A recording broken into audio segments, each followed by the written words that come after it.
Insurance fraud in the UK has hit epidemic levels. It's costing us around £2 billion every year. That's almost £6 million a day.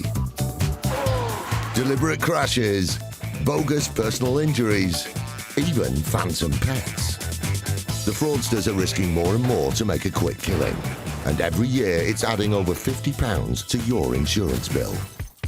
But insurers are fighting back, exposing around 14 fake claims every hour. Armed with covert surveillance systems, that's a subject out the vehicle, sophisticated data analysis techniques, and a number of highly skilled police units. They're catching the criminals red-handed. Just don't lie to us. All those con men, scammers, and cheats on the fiddle are now caught in the act and claimed and shamed.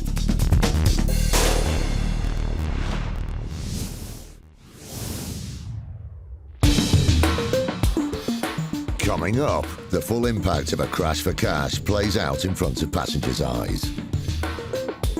This was a fast road. It was just about to join the M40 motorway. The driver stood on his brakes to cause a crash. Thames Valley Police target the UK's #1 insurance fraud. And a prisoner's attempt to stretch the truth results in a longer stretch inside. He actually stated to his girlfriend that he was hoping to gain around £6,000 in compensation.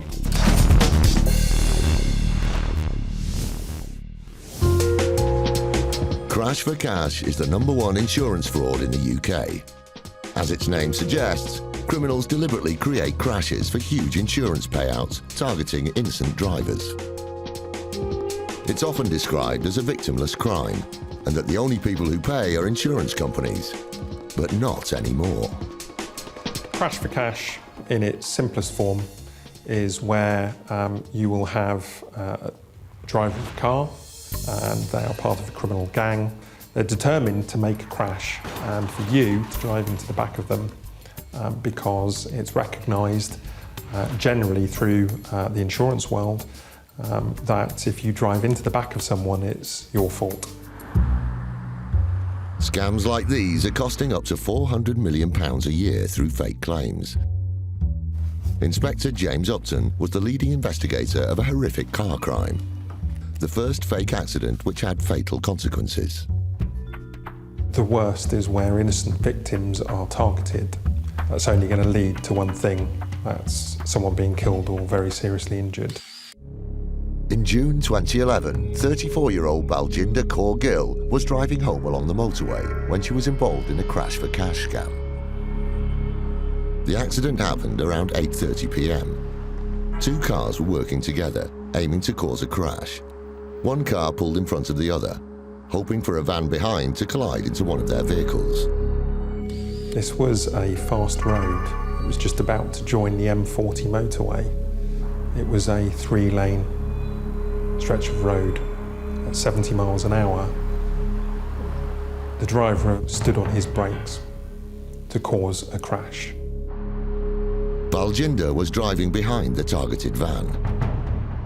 Actually, the victim that they chose was Mr. Fallon in the green transit van, and was a sign-written transit van. It would have been clear to most people that it was a business-related van that probably had insurance. But Baljinder was immediately behind Mr. Fallon and was caught up in the plan. She probably would have just thought everything's going to be fine. She was at the car, she was in a safe place. So when she leapt back in to grab a jacket because it was cold, that the second collision took place. Baljinder had crashed into the back of the targeted green van. She managed to get out of her car, but it was so badly damaged from the first collision that she had to stay on the hard shoulder. Then events took a devastating turn. Within a short period of time, another vehicle came along in the third lane, and unfortunately he was unable to stop in time and drove into Miss Gill and her car, and she died at the scene. The devastating impact of the second collision can be seen in the reaction of passengers on a passing coach. This footage was so compelling, it was used in court. My dad's come up to me and said, oh, the police were outside, coming up in the door to see what they want. come downstairs and I've opened the door and I've spoken to the two officers out there. And they've suggested that they come in and we all sit down and they can speak to us properly. I remember crying. It was just difficult. We were just numbed. We have no idea what they said, what we hear. Up to about 6 or 7 in the morning, we were talking, crying, and just realised what they have said. Luckily for me, the last thing I told my sister, I think it was the day before the accident, I spoke to her on the phone in the evening, probably about 7 o'clock. And I was just wishing her a happy birthday. And the last thing I said to her on the phone was, I love you. Mr. Lee, who hit Baljinder and drove into the back of her car, was arrested at the scene. Mr. Lee was not a member of the gang, but was sentenced to a year in prison for causing Baljinder's death. He was investigated, charged and found guilty of causing her death by careless driving at Reading Crown Court. But it should be recognised he was not part of that gang. On the roadside, the members of the gang had been treated as innocent bystanders. It was only when the police started to investigate the accident further that they realised it was anything but an accident. Bye. At the scene, a passenger had given officers a false identity. It turned out the owners of 2 of the vehicles lived yards from each other and were in contact at the time of the crash. We had seized their mobile phones at the point of arrest. Most of them denied any involvement in what had happened and certainly had said that they had no plan to create a crash or claim fraudulently for insurance purposes. What developed through the investigation into the mobile phone evidence was that they clearly were all in communication with each other before, during and after the collision. By April 2014, the gang had been tried at Reading Crown Court. 4 members of the gang of 5 were sentenced for 9 years and above, and the 5th member was given 6.5 years. It should really send a message out to anybody that's thinking about committing such frauds that it's taken very seriously and there's a high price to pay. No sentence that any judge ever issued would ever be enough. It's never going to bring my sister back. There's no, in my opinion, there's no punishment that's suitable enough to give them after what they did. Baljinder unnecessarily lost her life because of the unnecessary greed of this criminal gang. There's no place for this sort of driving on the UK's roads, and the police service will do everything that we can to stop it. And if it happens, investigate it. We want to make our roads safe, and we will do what we can and every investigative technique to identify these individuals and bring them to justice. To think, instead of going out and getting a job and just working and doing what everybody else does, to commit crime and to get money that way, it's just horrible. We're never going to get Baljinder's back. They probably get their life back at one point, but we're not going to get our life back. We got no life because we lost our 2 children. We have breathing and walking, but we got no life.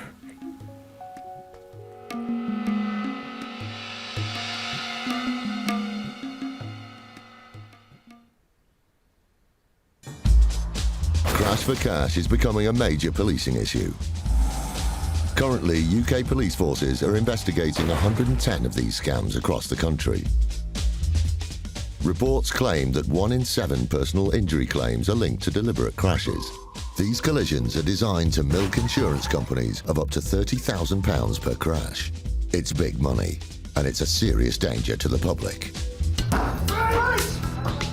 Britain's police forces are determined to put the brakes on this type of crime, and Thames Valley Police is no exception. Police, open the door now, last chance! Detective Inspector Louise Roddy from 4th CID has a team of 25 officers dealing with crimes from murder to blackmail and fraud. We work closely with the Insurance Fraud Bureau and the Crown Prosecution Service to make sure that we've got a watertight case to present at court. Thames Valley Police have witnessed the impact these crimes can have on the public as they brought the criminal gang to justice who killed Baljinder Kaur Gill. These accidents are taking place on busy roads and the offenders can't possibly know what the end result of their crime will be. So it really isn't a victimless crime at all. With Crash for Cash on the rise, 4th CID aim to track down these gangs. I do think the action that we've taken also sends out a really clear message that Thames Valley Police aren't prepared to accept these types of offences in our area. And the police will use everything in their power to bring these criminals to justice. We will seek to disrupt any offenders and we will target them if they continue to commit offences.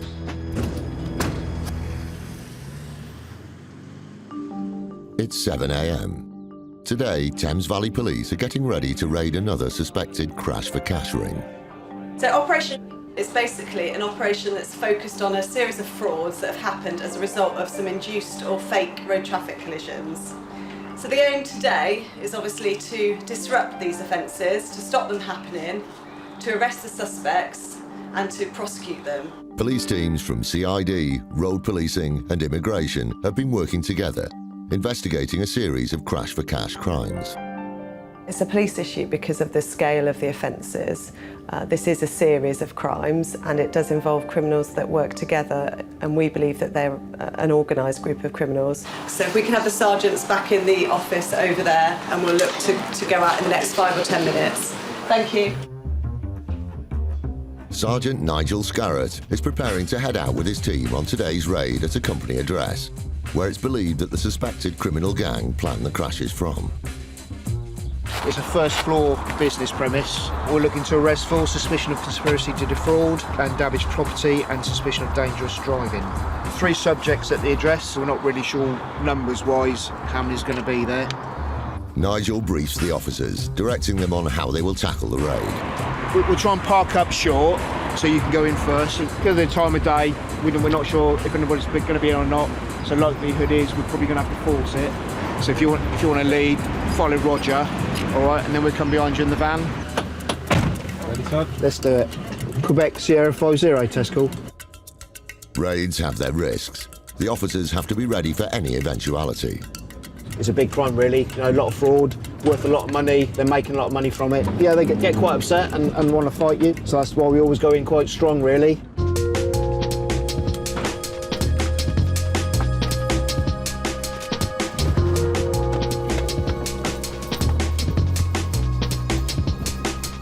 Quebec Sierra 50 at the address.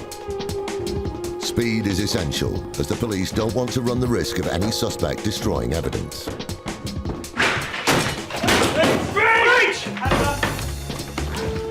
Got a second person in here. Another one. How many got? 2 in here? 1 in there. Is that it, yeah? There's a few startled people on the premises. We've got a warrant, okay, to search this address, which is what we're going to do, okay, so we're going to be here for quite a long time. Conspiracy of fraud is what we're looking at. It's essential the officers contain the situation quickly. That's how it is, you know, it needs to be quick. We didn't know what were behind the doors. But with the size of the premises and the amount of possessions, the team could be here for days searching through the property's contents. It's a massive place here. I think there's going to be loads we've got to go through, so if when any officers come free, if they could come and help, that'd be appreciated. Still to come, the raid continues, making some surprising findings. So far, we've seized computers, we've found some drugs on the premises, and also shotgun cartridges as well.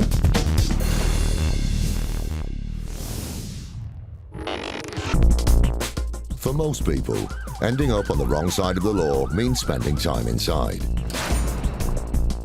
Some inmates see it as a time for rehabilitation. But for the most cunning criminal, being locked up doesn't necessarily stop them from attempting to break the law. Personal injury prison payouts have become a new source of income for some inmates, as criminals see it as an easy way to cash in from their cells. Prisoner Noel Jennings was serving 12 months for burglary, but during his stretch, he didn't exactly stay on the straight and narrow. Mr. Jennings had been play fighting with his cellmate. During that, he'd somehow sustained a slight cut to the side of his head. When Jennings saw a puddle on the floor, he came up with a harebrained idea. He claimed that there was a damp area outside the showers and that he'd slipped and fallen forward and caught the side of his head on the door frame, which had caused a slight injury. Simon Cartwright is the governor of HMP Manchester and oversees 1,300 inmates at the high security prison. So-called accidents have become a regular source of income for some of the prisoners. Claims submitted vary from issues of assault, issues around injury, issues around fighting, issues around broken equipment. If an event happens, and if I can describe an event being an accident or an injury, they are always routinely investigated anyway, and we carry out robust investigations into those incidents. But unfortunately for Jennings, during a routine phone call home, he did literally put his foot in it. We initially got informed by security that a phone call had taken place between Mr. Jennings and his girlfriend. I need you to get hold of an injury claim solicitor for me. During the phone call, he told his girlfriend that he had injured himself play fighting with his cellmate. And I've gone out David's cell, and the doors are low, and I've jumped up to go pretend to butt him, and I've smacked my head clean off it and nearly knocked myself clean out. Ah, that's what really happened then. But he'd also noticed there was some wet floor outside the showers and that he was going to claim that he slipped on the floor and banged his head. Tell him that there was no wet floor signs out on the landing or nothing. Now, that's not what you said 2 minutes ago to your girlfriend. And the doors are low, and I've jumped up to go pretend to butt him, and I've smacked my head clean off it. With this so-called knock on the head, Jennings had high hopes of cashing in. He actually stated to his girlfriend that he was hoping to gain around £6,000 in compensation. Everyone's been saying to me I get about £6,000 because it's a big scar on my face. But the prison's litigation team were one step ahead. When we heard from security that this phone call had taken place, obviously we gathered all the other relevant paperwork that was needed, and then we just sat and waited for this claim to come into the office. It turned out that Jennings' bright idea hadn't really been given that much thought. Perhaps that bang to the head had stopped him thinking straight. The attempt of fraud was not well thought out at all. It was completely amateur. He knew that phone calls would be routinely subject to monitoring, so there was every chance that the phone call could have been picked up by security, which fortunately it was in this case. When Jennings knew the prison was onto him, he held his hands up. Once he was interviewed by the police, he admitted that he was actually injured during the play fight and that it was an attempt to put a fraudulent claim in. Jennings was charged with fraud and taken to the Crown Court. He was found guilty of perverting the course of justice and given an additional 15 months to be added onto the end of his current sentence. It always feels good when you can disprove a litigation claim when it comes in.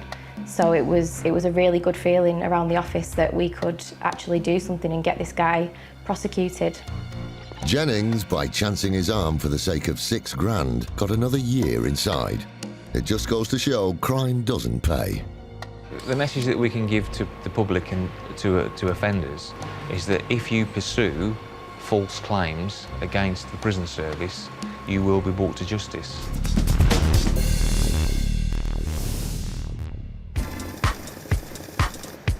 Royal Mail delivers thousands of letters and parcels every day, from birthday cards to gifts. But sometimes that long-awaited package just doesn't arrive. Thankfully, Royal Mail offers insurance for such events. But, yep, you've guessed it, where there's insurance, there's fraud. In June 2011, when one particular package was claimed to have gone astray, two bungling fraudsters gave a rather wet interpretation of this type of fraud.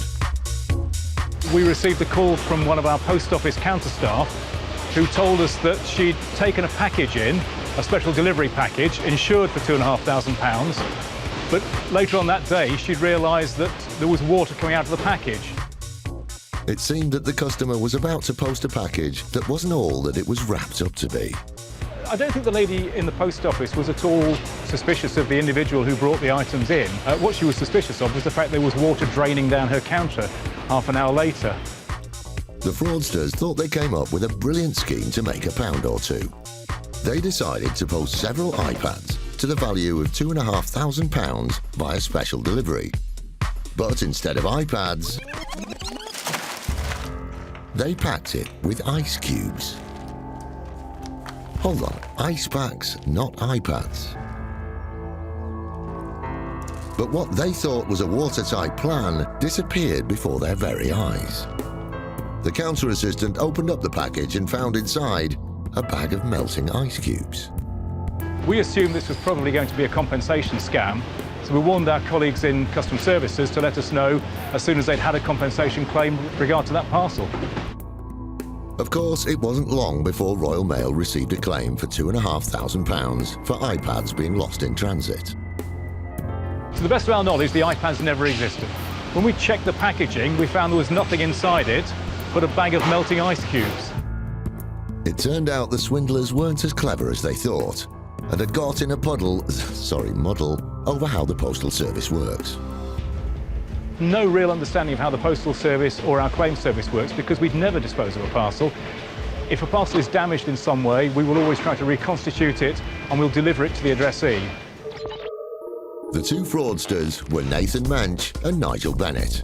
Obviously a lover of packaging as he turned up to court with a bag on his head. In July 2013, at Shrewsbury Crown Court, they were found guilty of fraud and received a 12-month community order and had to undertake 150 hours of unpaid work. From time to time, we do see fraudulent claims. The point is we do have an investigation team, so we will never leave these uninvestigated. We will always try to get to the bottom of it. Was this a first-class fraud or just plain stupid? Ice cubes themselves are unusual. I've heard of it happening in other areas. We've never seen it before. It certainly wouldn't work because the ice has got to go somewhere. So it was a fairly poorly thought out scam, really.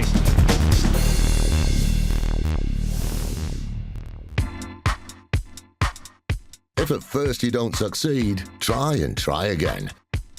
For the craftiest of fraudsters, when a claim fails, they don't give it a second thought of trying it on with a different insurer.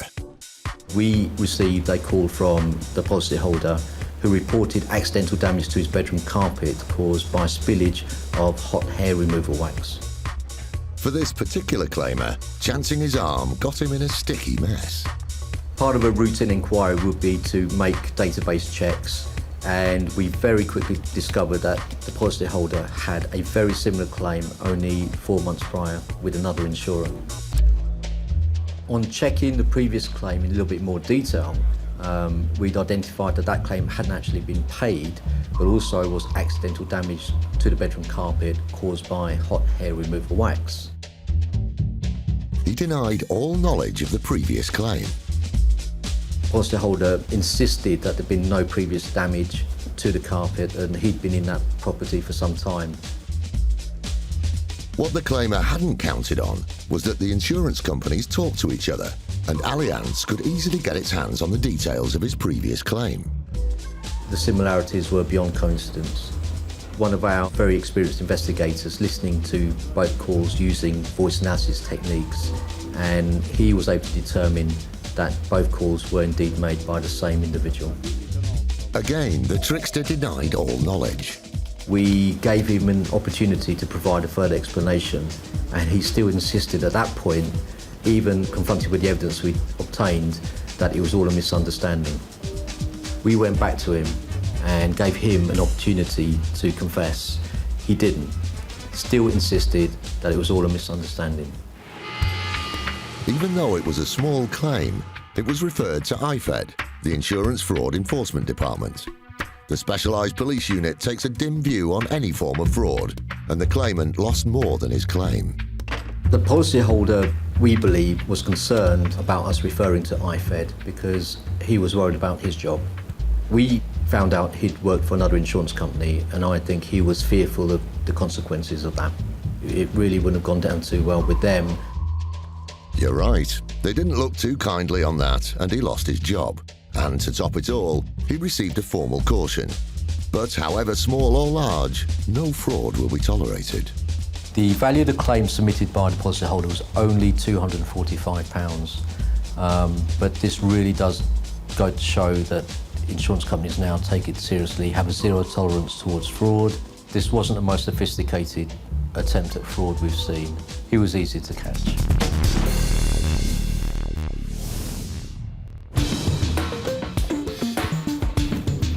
Quebec Sierra 50 at the address. Thames Valley Police have been targeting crash for cash crime.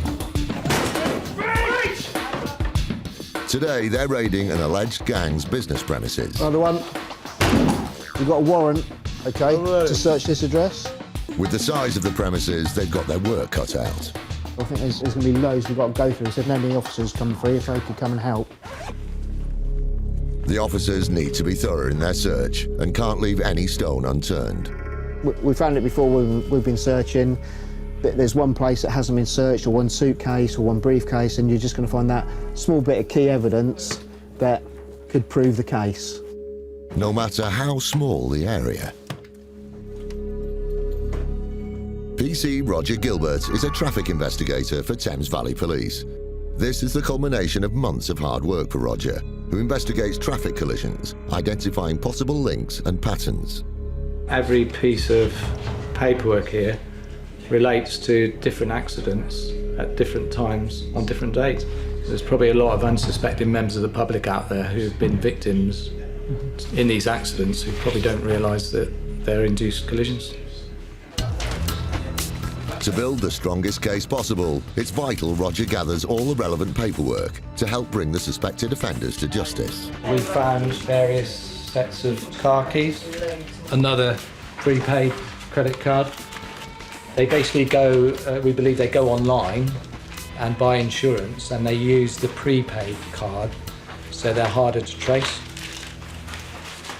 But obviously, we found them in the drawers.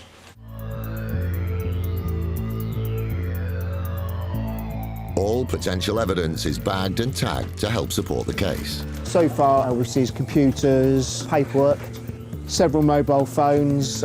We've found some drugs on the premise as well. And also, Clint's found some shotgun cartridges as well that we're not too sure if they're live or not. We're just keeping them safe. We're going to take them back to the police station and they'll be put into a safety cabinet, and the armed response vehicle, they'll just come to check that out. There's still a lot of stuff here. It's still possible we can find more paperwork, more mobile phones, maybe more firearms, you never know. The drugs, cartridges and paperwork have been gathered as possible evidence and are being brought back to Thames Valley Police for further investigation. All in all, the officers think the raid has been successful. I think without a doubt they've expected to get away with it. It sends a signal out to anybody else that's thinking about doing this sort of scam, committing these offences, that we will find them eventually. On investigation, the police established that the men they found at the property were innocent and have nothing to do with the suspected criminal gang. But the items seized will now form a major part of the force's ongoing investigation.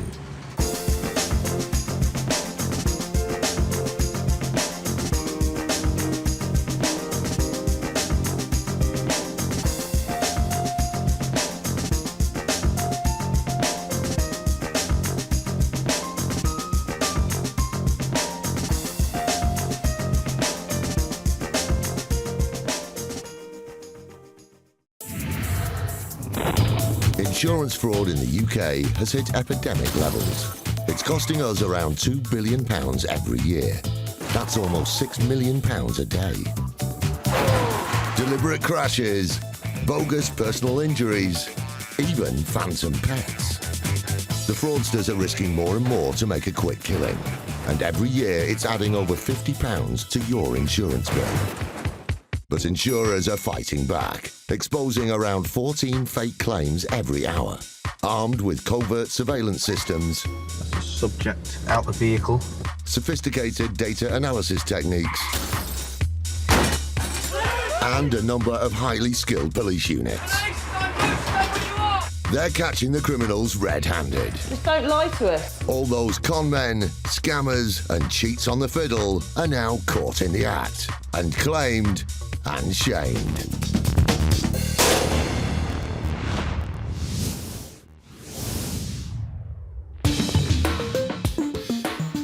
Coming up, a firefighter feels the burn as his car is torched in an insurance scam.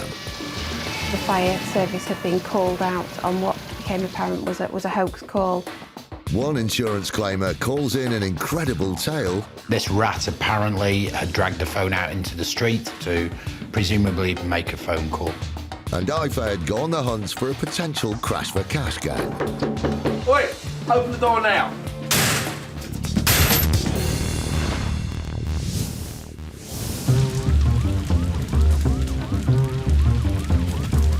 Firefighters risk their lives on a daily basis in order to protect us. They bravely put other people's safety before their own. It's a high-risk, high-pressure and highly respected role. One such hero was highly decorated Anthony Murray, who worked for the Lancashire Fire Service. Mr Murray has received two what we call Chief Fire Officers commendations. This is for action he's taken at incidents that are particularly important or dangerous. In 2009, Anthony Murray saved the life of a 77-year-old woman when he pulled her from a burning building. But 3 years later, Mr Murray was the victim of the cruelest irony, when his car was torched while he was out on a 999 call. The incident actually took place in the early hours of the morning of the 5th of October of 2012. A car was torched in the car park at Skelmersdale Fire Station, and at the time the fire service had been called out on what became apparent was a hoax call. Murray was on duty as a fire officer at the time of the fire happening. The police started to investigate who was responsible for the fake call. The police investigation quickly revealed that the hoax call had been made by a gentleman called Gareth Collier, who was connected to Anthony Murray by virtue of them both having been employed as doormen at various licensed premises in Wigan. The police then checked Collier's phone and made a surprising discovery. The police looked into the telephone contact between Murray and Collier, and it very quickly became apparent that this was a planned offence that they had spoken about by text message on a number of occasions in the weeks leading up to the fire. There were text messages to show that Mr Murray had told Mr Collier exactly what to say in the hoax call, in that he'd told him to say that there was a road traffic collision at an area which is the furthest area that Skelmersdale Fire Station cover, knowing that that would have sent both fire engines, one of which contained Mr Murray, to the furthest point of the area that fire station covers, thus making the coast clear for the fire to be set in the fire station car park. With Murray now firmly in the frame, he came up with his own version of events. He believed that someone had a grudge against him and Mr Collier as they were suspected to have assaulted someone during the course of their work as doormen.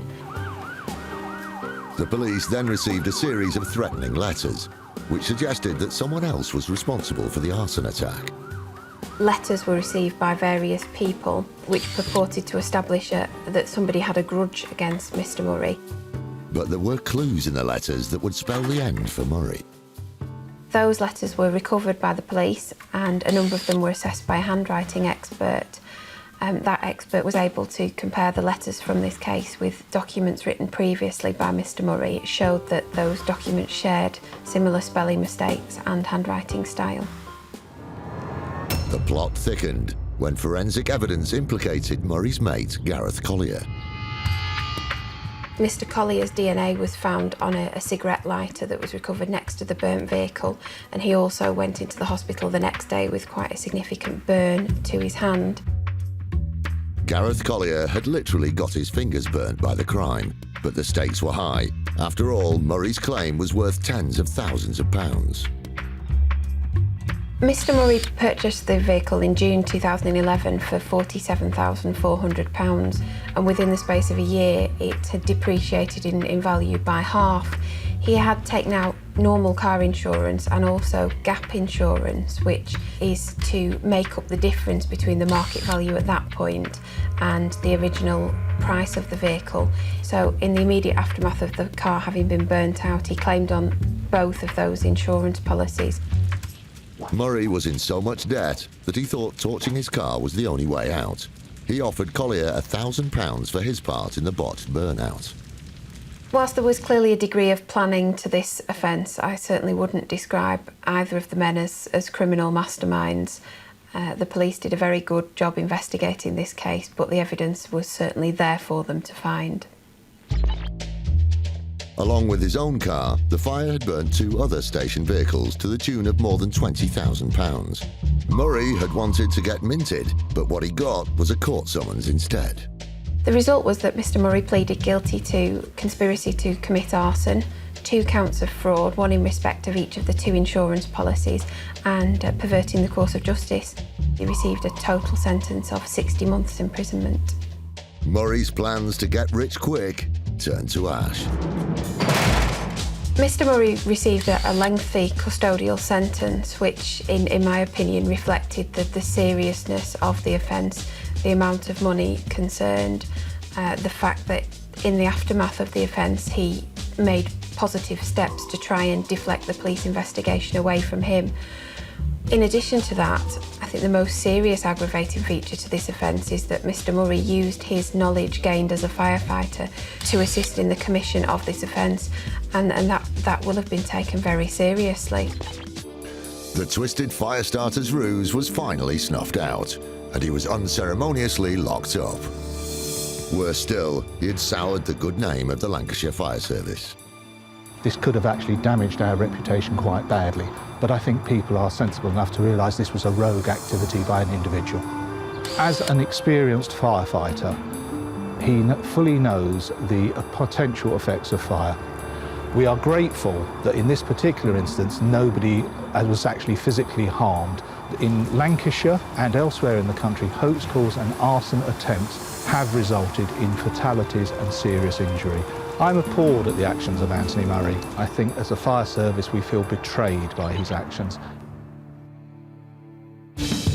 Still to come, criminals who claim, how insurance scammers work from behind bars. One of the witnesses had actually seen Kirbishley fall over quite dramatically in a very controlled manner. And IFED call in for some backup. Yeah, we're going to need method of entry because there's no way we can get through here.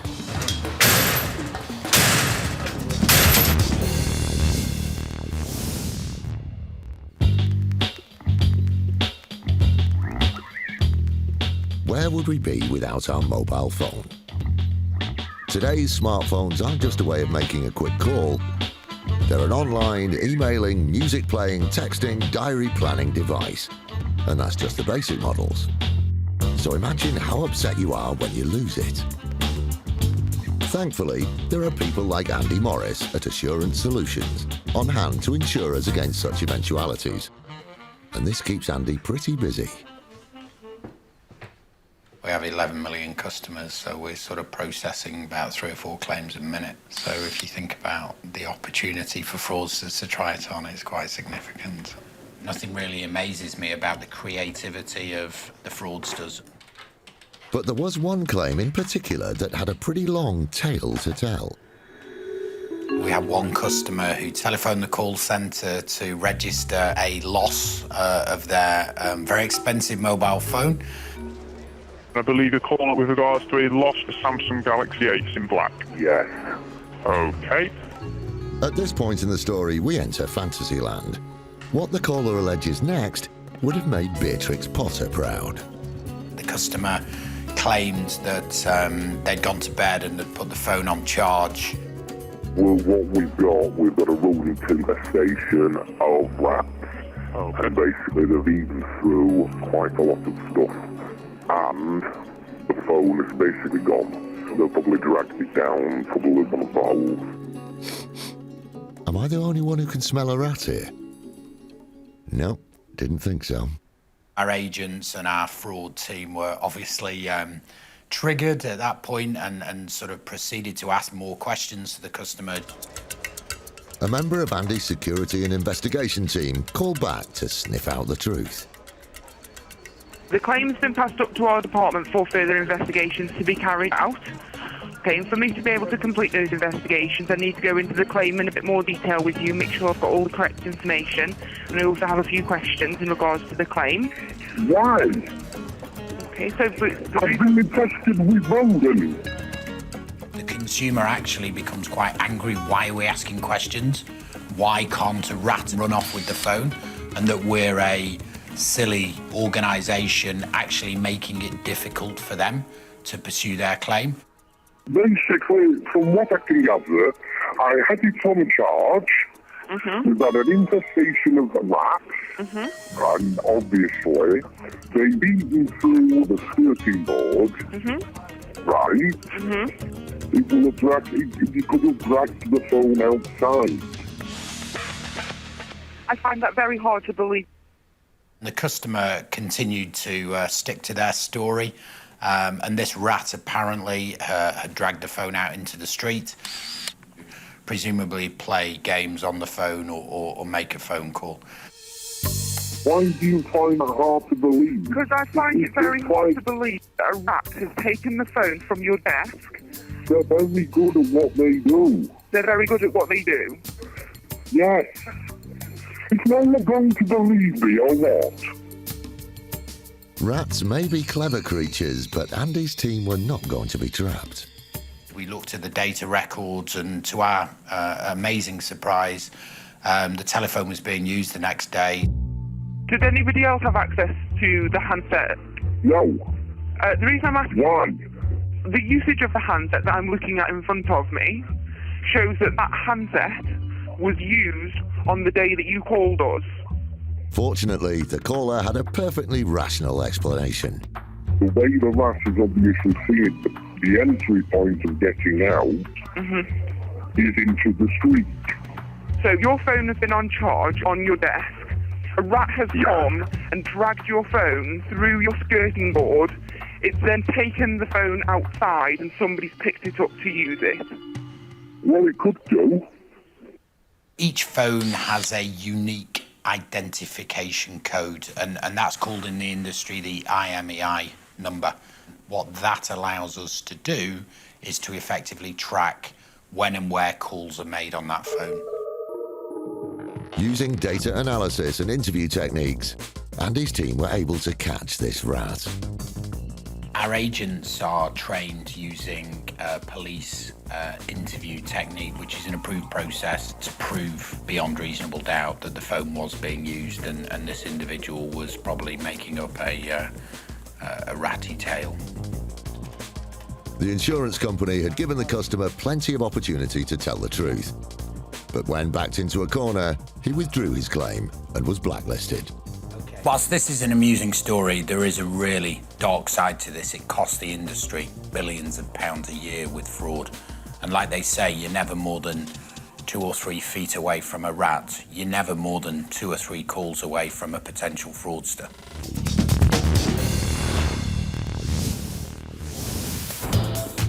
In January 2012, the City of London Police joined the fight against insurance fraud by forming an elite squad known as IFED, the Insurance Fraud Enforcement Department. I would say to anyone who's considering committing insurance fraud that now this is no longer a crime without consequence that it may have been in the past. There is a dedicated 40-strong unit known as IFED that work 24/7 hunting down insurance fraudsters. They've made over 550 arrests and have saved millions of pounds in fraudulent insurance claims, money which ultimately goes back in our pockets. From now on, fraudsters need to watch their backs. So if you're thinking about it, I suggest think again. There's every chance you'll get an IFED detective come knocking on your front door. It's early morning, and IFED are on a mission to crack a suspected crash for cash gang. DS Marcus Allen and DC Patrick Einsman lead one team, while DC Kate Sibley heads the other. The people we are after today is sort of higher up the chain, if you like.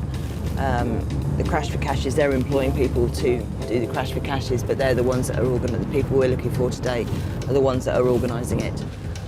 So this is one of a number of addresses that is being visited this morning by officers from IFED. On the other side of town, DS Marcus Allen's team are on their way to a different location. We'll go to the address, first of all we'll knock at the door to try and get in. If we can't get in, we've got uniformed colleagues who can force entry. Right, shall we go? Marcus and his team park around the corner so as not to draw any attention. An upstairs window is open, so someone may be home. But so far, there's no sign of life. Marcus and his team are eager to gain entry so they can begin their investigations. Tired of waiting, Marcus instructs his police colleagues to get the rapid entry equipment. Yeah, go on, go on. But suddenly, someone appears at the upstairs window. Now! Open the door now! Finally, the suspect opens the door. Good morning. Hello, I'm Marcus Allen. I'm from the City of London Police, the Insurance Fraud Investigation Department. OK, we've got a warrant to search this address, so come inside. OK, is there somewhere where we can sit down and talk? Thank you. My name is Detective Constable Patrick Heinsman. I'm arresting you on suspicion of conspiracy to defraud and money laundering. You don't have to say anything. IFED wastes no time, and it's not long before the suspect has read his rights. Marcus and the team are now able to conduct their search of the house. Where do you keep your paperwork, your main paperwork? Here? OK, well, we'll start there. Also, computers. Do you have computers in the house? That is your computer. OK. Meanwhile, DC Kate Sibley arrives at her destination. Kate is accompanied by the rapid entry team, a group of police officers equipped for knocking down doors. The occupants are thought to be involved in the alleged crash for cash scam. Can you open the door, please? Good morning. City of London Police. You are? Kate soon establishes that the men she is on the hunt for are not in the house, and they have sublet it to an innocent, if rather bemused, tenant. Have you got any identification on you? Have you got a passport or anything, or driving licence? You do. Could I see it, please? Right, don't come through and I'll explain why we're here. As the flat is owned by the suspects, Kate still needs to search the premises. We have a warrant to search these premises, OK? So I am going to have a look round. After a brief search that reveals nothing relevant, Kate moves on to a second address that may be associated with the suspects. Okay. Thank you. Unfortunately, the two suspects we were looking for don't live there anymore, despite all the checks showing that they did. So we're now moving on to one of the other addresses that's currently being searched to give them assistance. And hopefully we'll catch up with the two suspects we're after later on today. Meanwhile, back at Marcus's raid, there has been a development. Open the doors, I'm going to break the door. No, open the door now. Wait, open the door now. Police discover two men in an outbuilding. Is there anybody else in these premises? And now they must establish who they are, what their legal status is, and whether they're suspects and need to be arrested. Back in the main house, Marcus is thumbing through potential evidence. We've got into the address, we've identified our suspect, he's been arrested. We're now searching the address for evidence in relation to the offences. There's a lot of paperwork, a lot of correspondence to do with motor vehicles. So what we need to do now is establish what's relevant and what's not. We've got our uniformed colleagues for backup, so I'm quite happy with how it's gone so far. Coming up, Kate's team gets serious, and Patrick discovers an unusual filing system containing potential evidence. He's quickly thrown away all the DVLA unregistered for all the vehicles. Is that all in the bin? Yeah.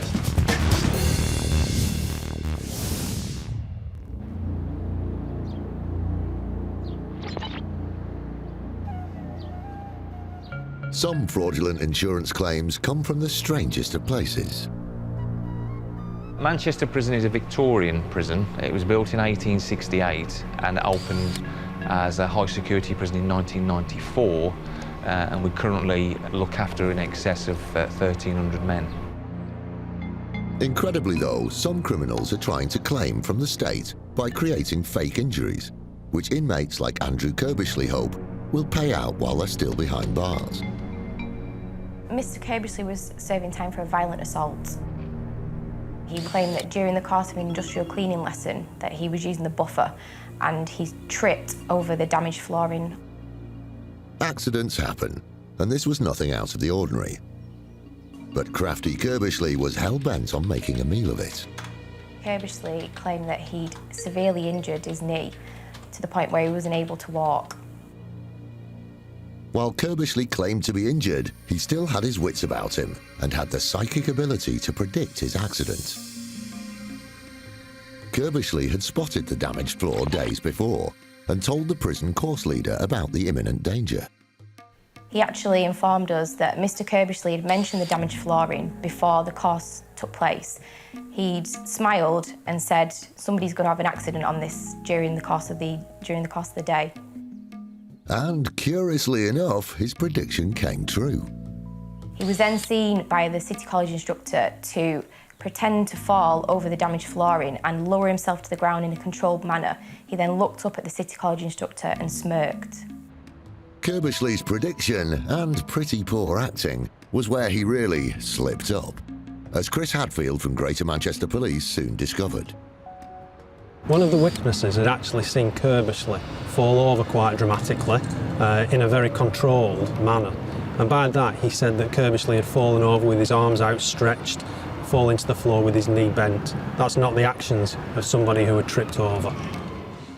Undeterred by witness accounts, Kirbishley appointed a solicitor who wrote to the prison authorities claiming their client had suffered significant pain and discomfort at the left knee and was suffering with a constant dull ache with bouts of intermittent sharp shooting and throbbing pains to the back of the knee. The solicitor's letter had said that he wasn't able to attend the gym, so we asked the wing staff to monitor Mr. Kirbishley's movements. It didn't take long to find out that crafty Kirbishley was continuing his deception. The wing staff were able to monitor Mr. Kirbishley and relayed back to us that he was attending the gym on a regular basis and he was in fact lifting quite heavy weights. The amount of weight that he was lifting, he would be unable to do this with that knee injury. The team had now gathered enough evidence to expose the fake claim and go after the crooked claimer. This resulted in Kirbishley's sentence being extended by an additional month. But that wasn't all. Mr. Kirbishley was due to have a parole board review hearing where he was hoping to have his category lowered, which would mean that he could move to a lower category jail. He thought it would be his get-out-of-jail-free card, but Kirbishley really tripped up when he thought he could get the taxpayer to pay for his lies. The fact that Mr. Kirbishley was charged with another offence during his sentence meant that his progression to another establishment was halted at that point. Kirbishley remains a caged bird in Manchester's high-security prison. And if he or any other inmate fancies making a quick buck from false claims, the governor has some words of warning.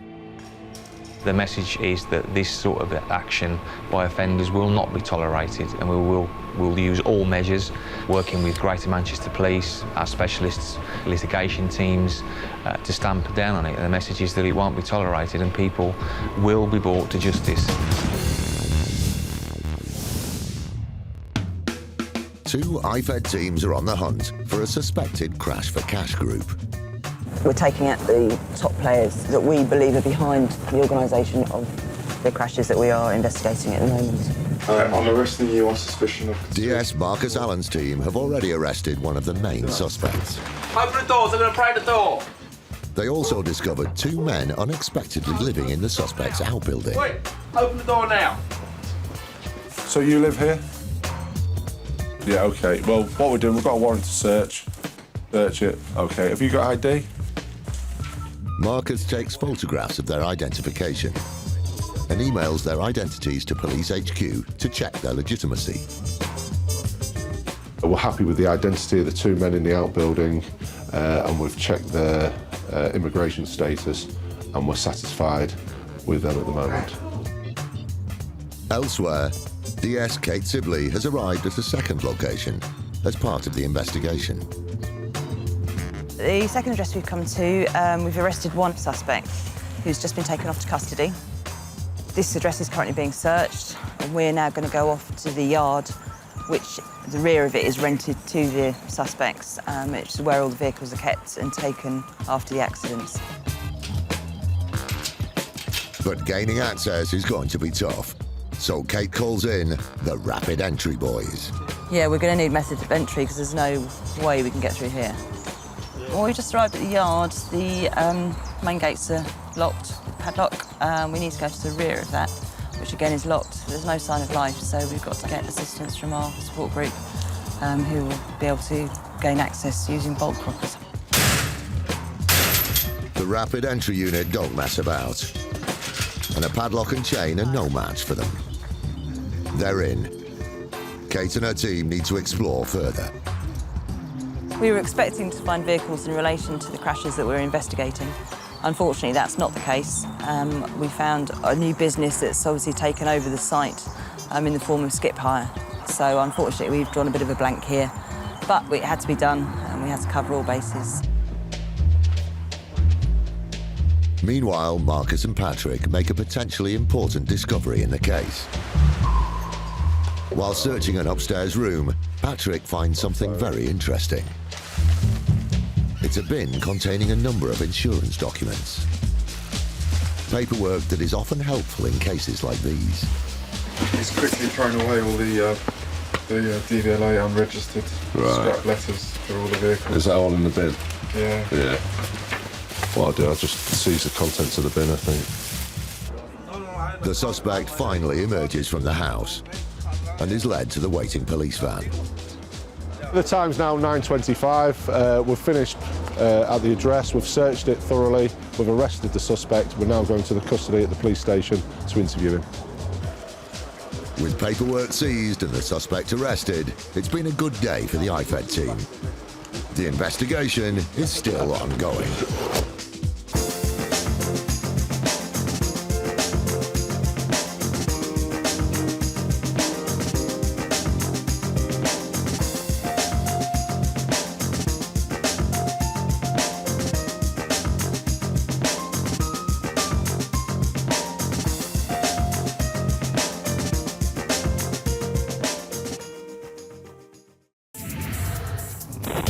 Insurance fraud in the UK has hit epidemic levels. It's costing us around £2 billion every year. That's almost £6 million a day. Deliberate crashes, bogus personal injuries, even phantom pets. The fraudsters are risking more and more to make a quick killing. And every year it's adding over £50 to your insurance bill. But insurers are fighting back, exposing around 14 fake claims every hour. Armed with covert surveillance systems, Subject out the vehicle, sophisticated data analysis techniques,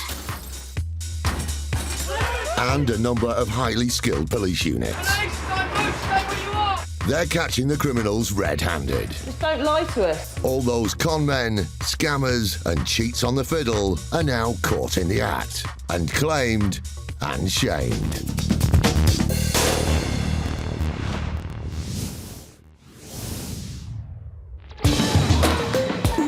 Coming up, an opportunistic fraudster sees the London riots as a chance to cash in. The rioters weren't anywhere near his premises, and Mr. Patel even managed to get the timing slightly wrong as well. One lady brushes up on her Italian from the comfort of her armchair. We strongly believe that the medical report was written utilising an online translation system. And Thames Valley Police break in on another suspected crash for cash ring. Right, go. Last chance. Please, open the door now, last chance!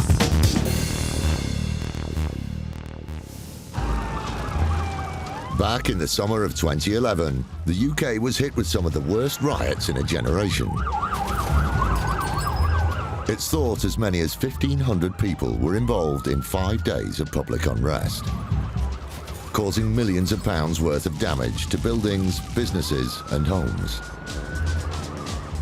More than 5,000 crimes were committed in that time, and the insurance industry saw thousands of claims, costing around £200 million. The riots caused misery to hundreds and hundreds of businesses and individuals. Shop fronts were damaged, businesses couldn't trade, there was looting. As a result of the riots, Allianz Insurance dealt with 350 claims and we'd paid over £11 million in claim settlements.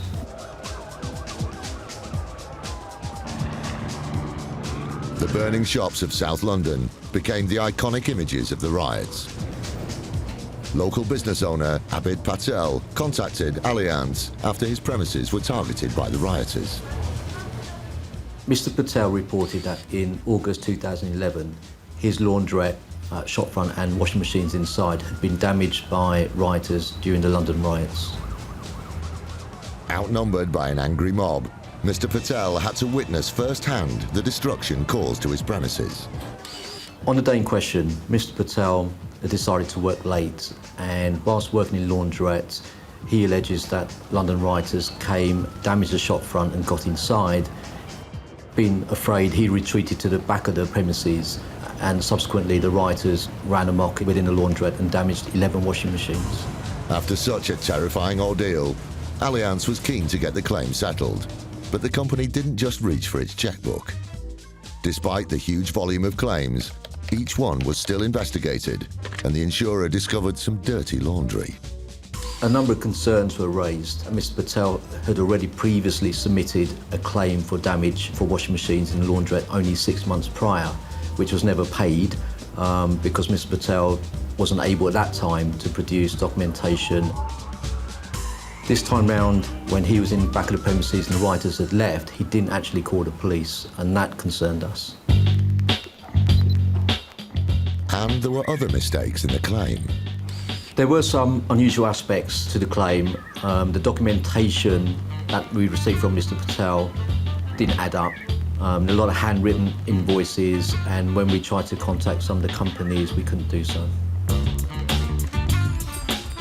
The insurers decided to send out an investigator to the claimant to delve further.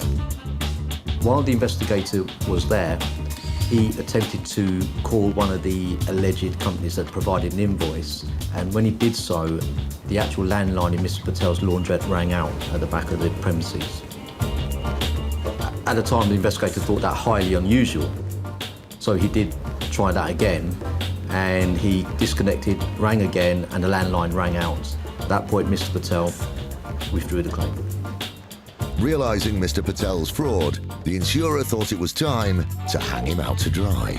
We made a referral to IFED, the Insurance Fraud Enforcement Department. Subsequently, IFED raided Mr. Patel's home address and seized his computer. And on that computer, we found lots of evidence suggesting that Mr. Patel had actually created and falsified the invoices and estimates. By trying to get one over on the insurers, it seemed the claimant had got himself in a spin. I think the biggest mistake he'd made was that he'd got his location and timing all wrong. When we contacted the police, they were able to confirm to us that the rioters they weren't anywhere near his premises, and Mr. Patel even managed to get the timing slightly wrong as well. The claim would have cost the insurance company £16,000, but the fraudster's antics didn't stop there. As well as the claims submitted to Allianz, Mr. Patel had made claims to other insurers that they were near to settlement. That was for another £16,000. And when the police raided and took his computer, they found evidence that Mr. Patel was already in the process of making even more claims to more insurers. Mr. Patel was found guilty of 7 counts of fraud by misrepresentation. He was given a 16-month suspended sentence. Mr. Patel's attempt at putting in a claim as a result of the London riots was cynical, but it was quite amateurish as well. What we found particularly irritating was the time spent dealing with Mr. Patel's fraudulent claim could have been spent dealing with the genuine claims and getting businesses back on their feet.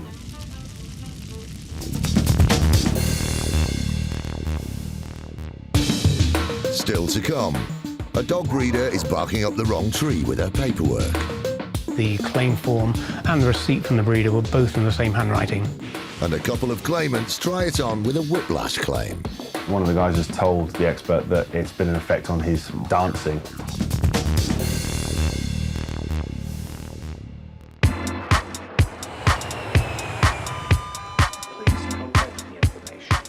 During the summer holiday peak season, up to 20 million Brits travel abroad. From Bognor to Budapest, many holidaymakers want to play it safe. covering lost luggage to cancelled flights, even the odd medical emergency.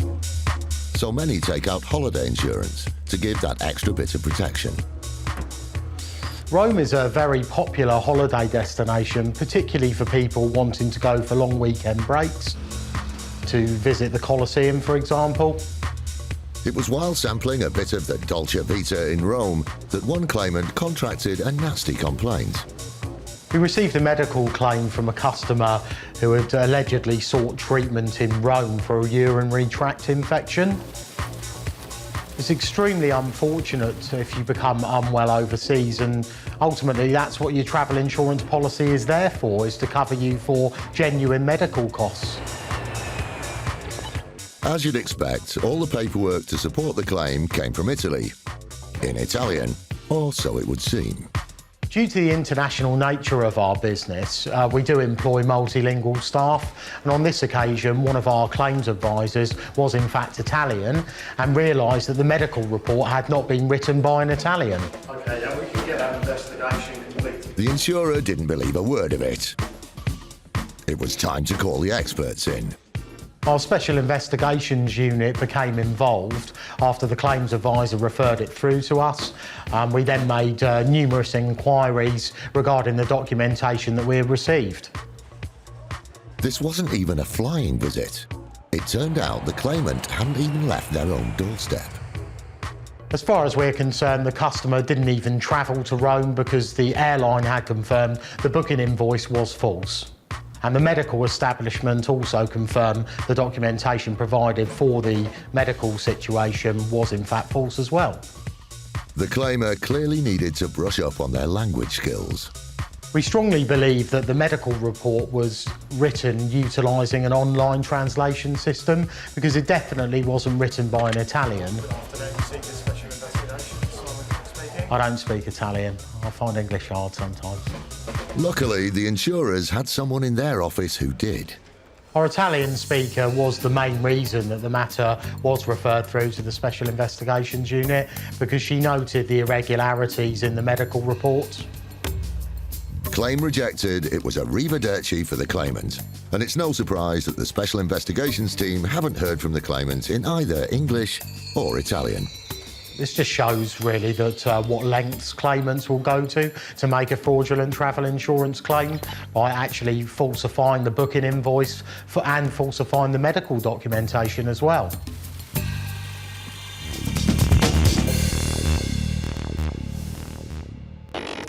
Crash for cash is becoming a major policing issue. Currently, UK police forces are investigating 110 of these scams across the country. Reports claim that 1 in 7 personal injury claims are linked to deliberate crashes. These collisions are designed to milk insurance companies of up to £30,000 per crash. It's big money, and it's a serious danger to the public. Britain's police forces are determined to put the brakes on this type of crime, and Thames Valley Police is no exception. Police, open the door now, last chance! Detective Inspector Louise Roddy from Force CID has a team of 25 officers dealing with crimes from murder to blackmail and fraud. We work closely with the Insurance Fraud Bureau and the Crown Prosecution Service to make sure that we've got a watertight case to present at court. That's our man, secure him! But it's not just costing the insurers thousands. These criminals are putting innocent lives at risk, and people are getting seriously hurt. These accidents are taking place on busy roads, and the offenders can't possibly know what the end result of their crime will be. So it really isn't a victimless crime at all. With Crash for Cash on the rise, Force CID aim to track down these gangs. I do think the action that we've taken also sends out a really clear message that Thames Valley Police aren't prepared to accept these types of offences in our area. And the police will use everything in their power to bring these criminals to justice. We will seek to disrupt any offenders, and we will target them if they continue to commit offences.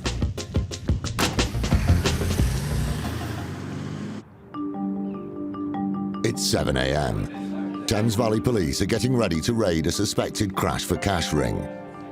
It's thought the group has been prevalent in the area for the last few years, forcing collisions and faking injuries. Today will see the culmination of months of hard work. Good morning. From my part, I'd just like to thank you all again for coming along today and helping us out with this operation. DC Sandra Heather is a member of Force CID and one of the leading officers for today's raid. The ultimate aim is to confirm, identify and arrest suspects in relation to the offences in order to secure and preserve evidence, recover property, including documented communication and computer equipment. Police teams from CID, road policing and immigration have been working together investigating a series of crash for cash crimes. It's a police issue because of the scale of the offences.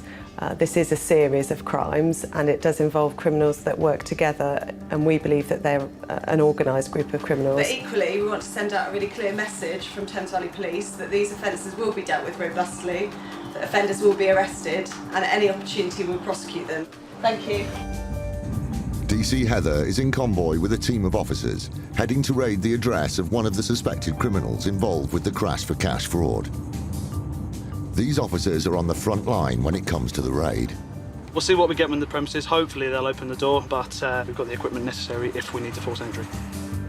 Method of entry officers are trained to knock the door down if the suspects don't cooperate. This method of entry officers, first thing we're going to be looking to do really is kind of just step out of the way, because if we've got the equipment in hand, then really we need to secure that and just make sure that everyone else gains access and entry into the building. Suited and booted to be on the front line. Once the officers have gained access, they then have to secure the property. But once we've got inside, it's basically just covering all of the areas, making sure that empty rooms are classed as clear, gather everybody into one secure area so that we've got the most effective way to search around the premises, and then let's begin the search. Speed is essential, and the police can't waste a second. Just pull in after this red car, mate. Right, go.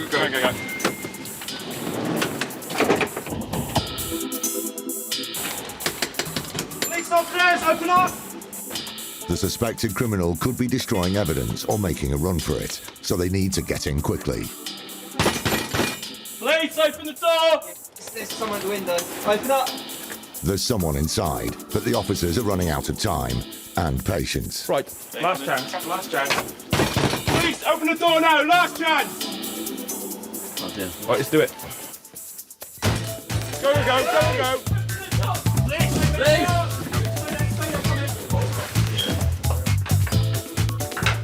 Clear. That's our man, secure him, that's our man. The suspected criminal is apprehended. Just confirm his name and identity. What's your name? Yeah, that's the man. Identified, it's time to put the handcuffs on. You're under arrest on suspicion of fraud and false representation. And we just hold him here till the arresting officers escort him out. Arrested, the suspected fraudster is escorted to the patrol car. Officers here have entered the premise and arrested a suspect from the address following the investigation in a crash for cash scams. The suspect and others are believed to have gone on to make personal injury claims, to which thousands of pounds have been paid out. As he's taken to the station for questioning, the hard work in searching the house now begins. Later, the officers come across something suspicious. That barrel can't get into it. A suitcase that's kept under lock and key.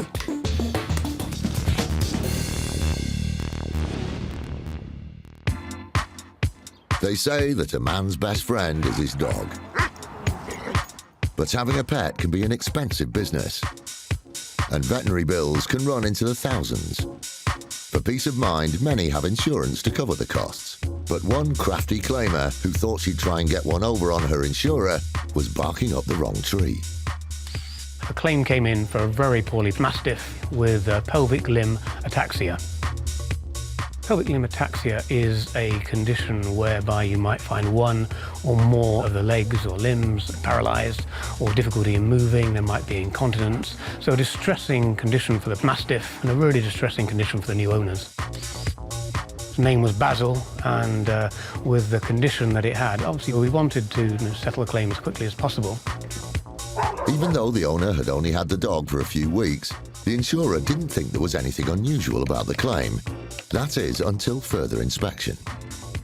One of the things that made us suspicious of the claim was when we investigated the claim form and the receipt from the breeder were both in the same handwriting. The insurer contacted the claimer to see if they could explain. When we probed the new owner and the breeder said the receipt had been written by her husband, and it was a bit of a fudge, which set alarm bells ringing. Okay, thanks. Bye-bye. Not convinced, the insurer approached the veterinary practices used by the breeder and the owner of the pet. And the breeder's veterinary practice showed that Basil had actually been to see that vet 3-4 days before that Basil had sold. This showed that the dog had a pre-existing condition before it was sold. So the breeder knew there was a problem with the puppy. The breeder said, when we spoke to them, that the puppy had left completely healthily, but obviously it hadn't. It had seen the vet beforehand. This wasn't the only blunder the claimants had made. The owner claimed that she hadn't met the breeder until she went to collect the puppy. The breeder said that she was friends with the owner. On the receipt and the claim form, they had very similar handwriting. The owner said that her husband had written the claim form out, and so that there was it wasn't quite her handwriting, but it's identical to the breeder's. So it's very clear that there was something amiss with the claim. The dog owner and the dog breeder's stories just didn't add up. When challenged, the breeder became very evasive. She also met a lot of our questions with silence, which is indicative that there's a problem. Caught out, the breeder held her paws up. Eventually, she admitted that the condition was pre-existing, and when pushed further, she withdrew the claim and said, "I'll meet the cost of the veterinary fees myself." The insurer knew it was a shaggy dog story. This was an example of a breeder who got a puppy that she couldn't sell because it was poorly, and she'd asked a friend to pretend to buy the puppy, insure the puppy, and then claim for the veterinary fees that the breeder couldn't claim for because the puppy was already ill. The breeder had made a real howler and is well and truly in the doghouse.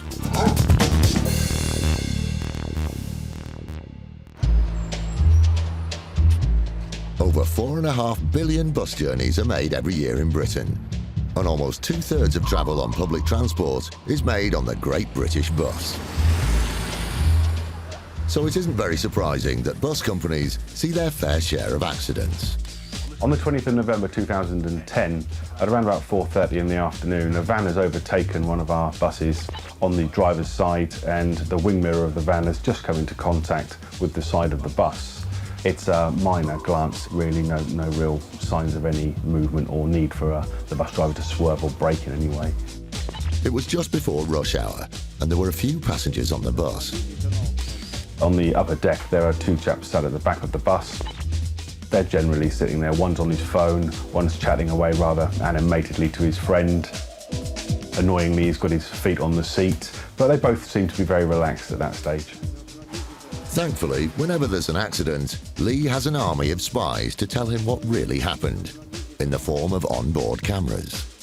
When you take into consideration that we're running both single-deck and double-decker buses in our services, you can expect there to be between 12 and 16 cameras on each of those buses, covering the inside and the outside of the bus.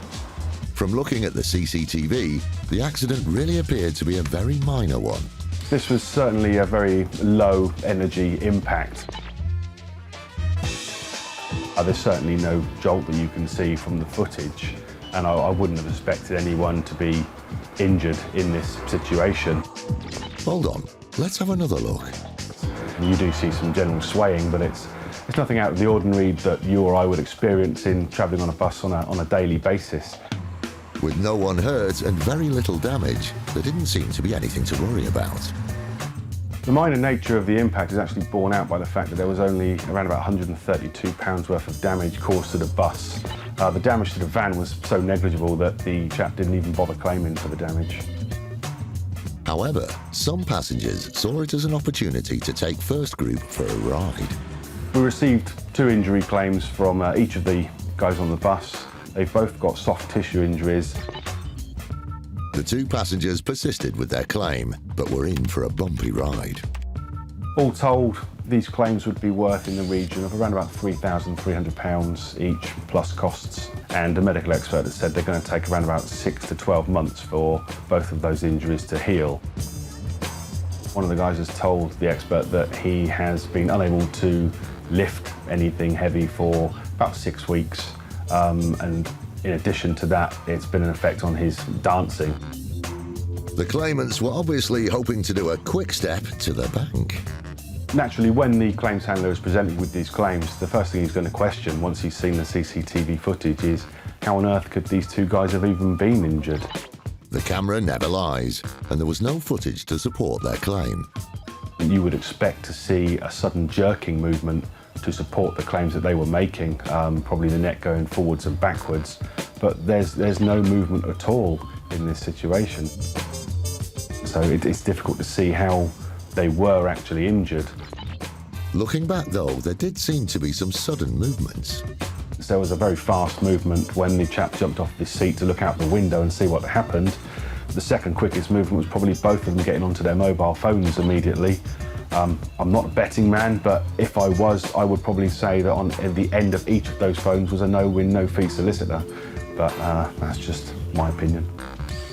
Not believing a word of it, First Group turned the claim down. Were they to come back in the future, there are two things I would probably say is, first one, not to make a claim for excessive jolting causing you injury on a bus where the company you're claiming against is filming you. And secondly, keep your feet off the bus seats, please.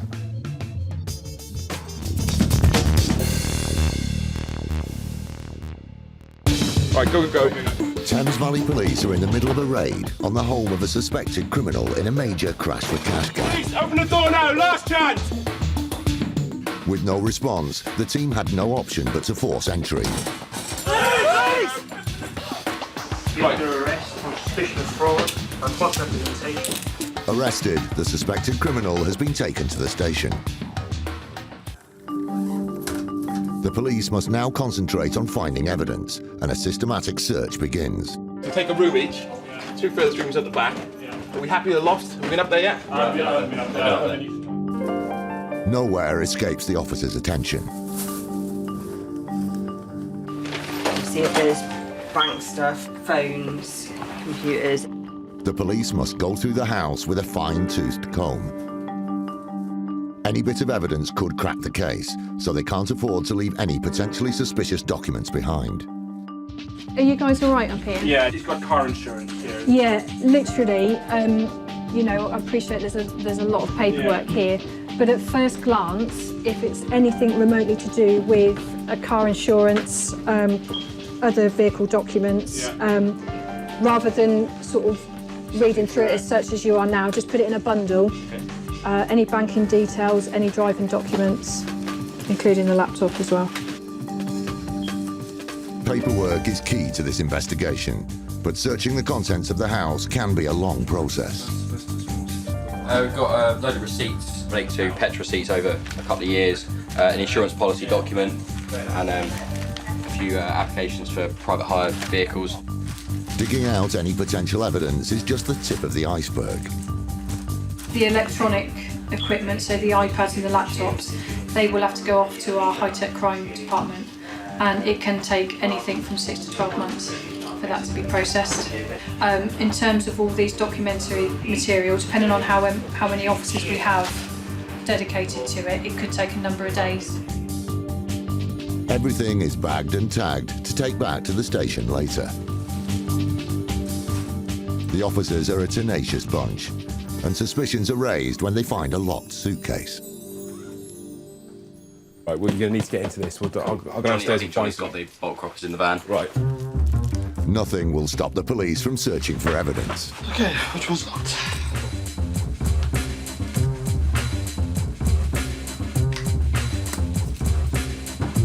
And their persistence usually pays off. 2 wedges of cash.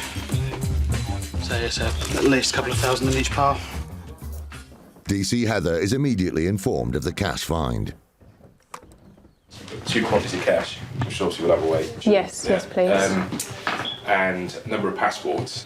Do you want those away or just get them checked? I think get them checked initially. The money is now being confiscated under the Proceeds of Crime Act, and the emphasis is now on the suspected fraudster to show it hasn't been acquired under criminal activity. These were search warrants, just details why we can enter the premises, under what offences, and for the items and property that we'd be looking to search. When we finish here, the occupier is entitled to a copy, and we just have to detail the property that we're lawfully seizing. Thames Valley Police now have to prove that these documents link the suspected gang to the crash for cash crimes. The evidence that we've gathered and the early stage of our investigation is quite strong. It's good, credible evidence, and then we will progress it from there and see where it goes. I'm really, really pleased with today's result.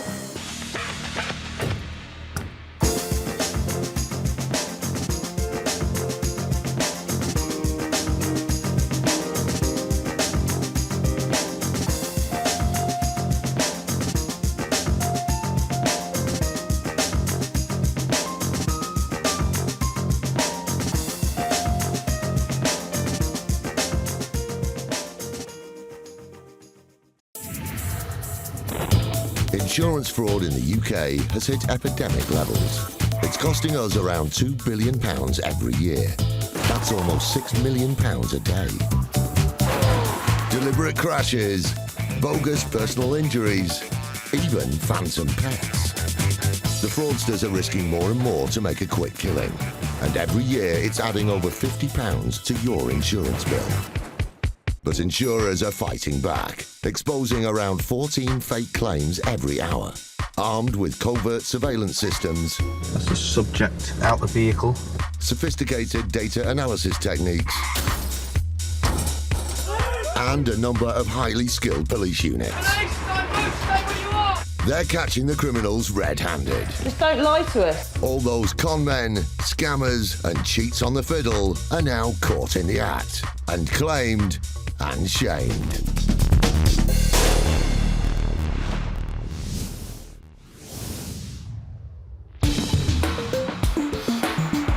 Coming up, a bus company unleashes their secret weapon to slam the brakes on one false claim. You can expect there to be anything between 12 and 16 cameras, so remember to smile, you're on camera. A holidaymaker's claim fails to take off. Customers clearly seeing his travel insurance policy as an easy target to make money by deception. And the IFED team hunt a suspected car insurance fraudster. We've got a warrant from the court to enter and search the address for fraud.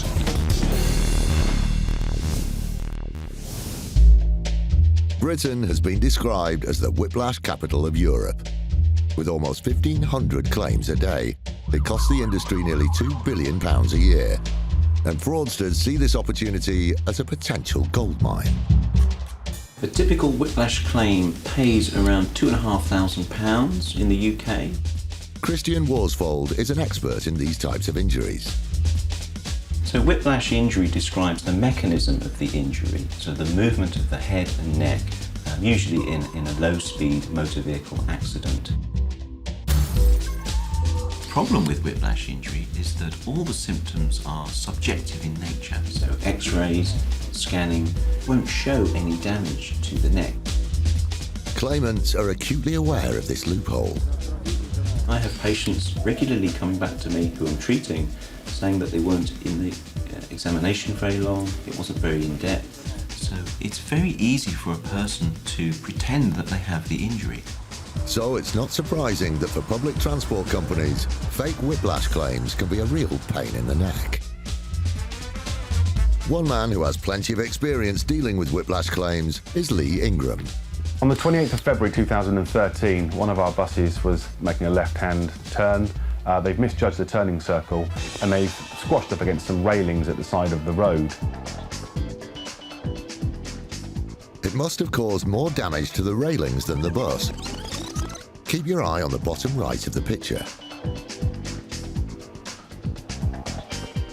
We were rather surprised sometime later to receive a claim from one of the passengers on the bus, bearing in mind that this was a rather innocuous sort of squeezing accident rather than a full-on impact.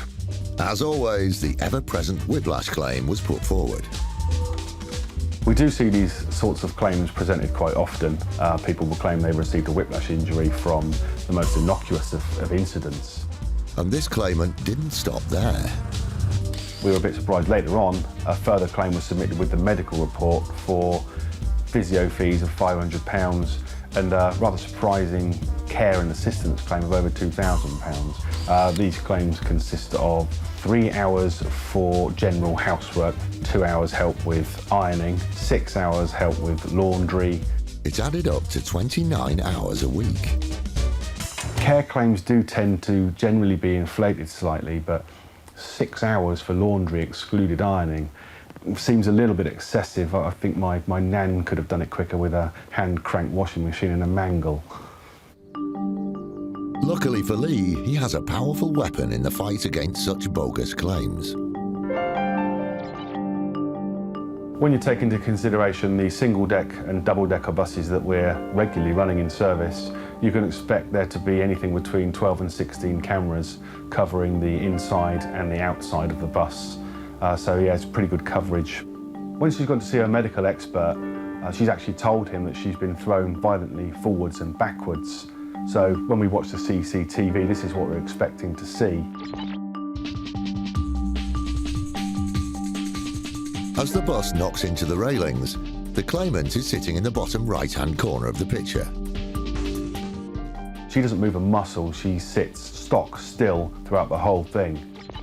As you can see, she doesn't even move. I'm not a medical expert, but I'm pretty sure you cannot get a whiplash injury from sitting still. First group's response after reviewing the footage was to reject the claim in its entirety on the grounds that there was no movement or inconvenience to anyone on this bus really, other than some general swaying. Certainly nothing to suggest that there would be a whiplash injury or any sort of injury to any of the passengers. You would have thought that this would be the end of this particular claim once we'd sent the CCTV footage off to the solicitors, but they weren't prepared to give up without a fight, and they did want their day in court, so this case went to trial.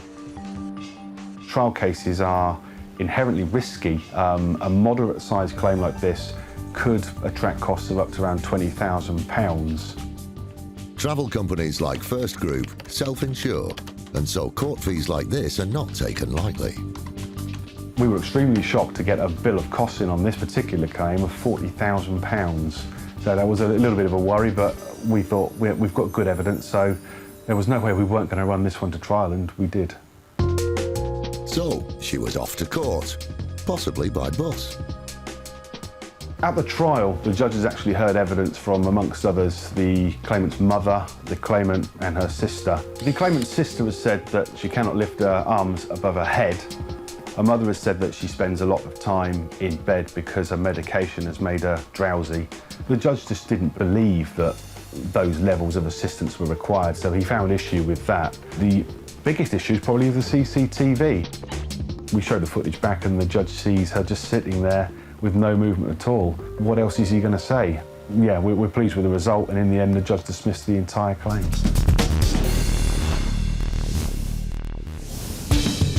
Still to come, a claim that really pushes the envelope. Everybody in my investigation team is a sort of chess player.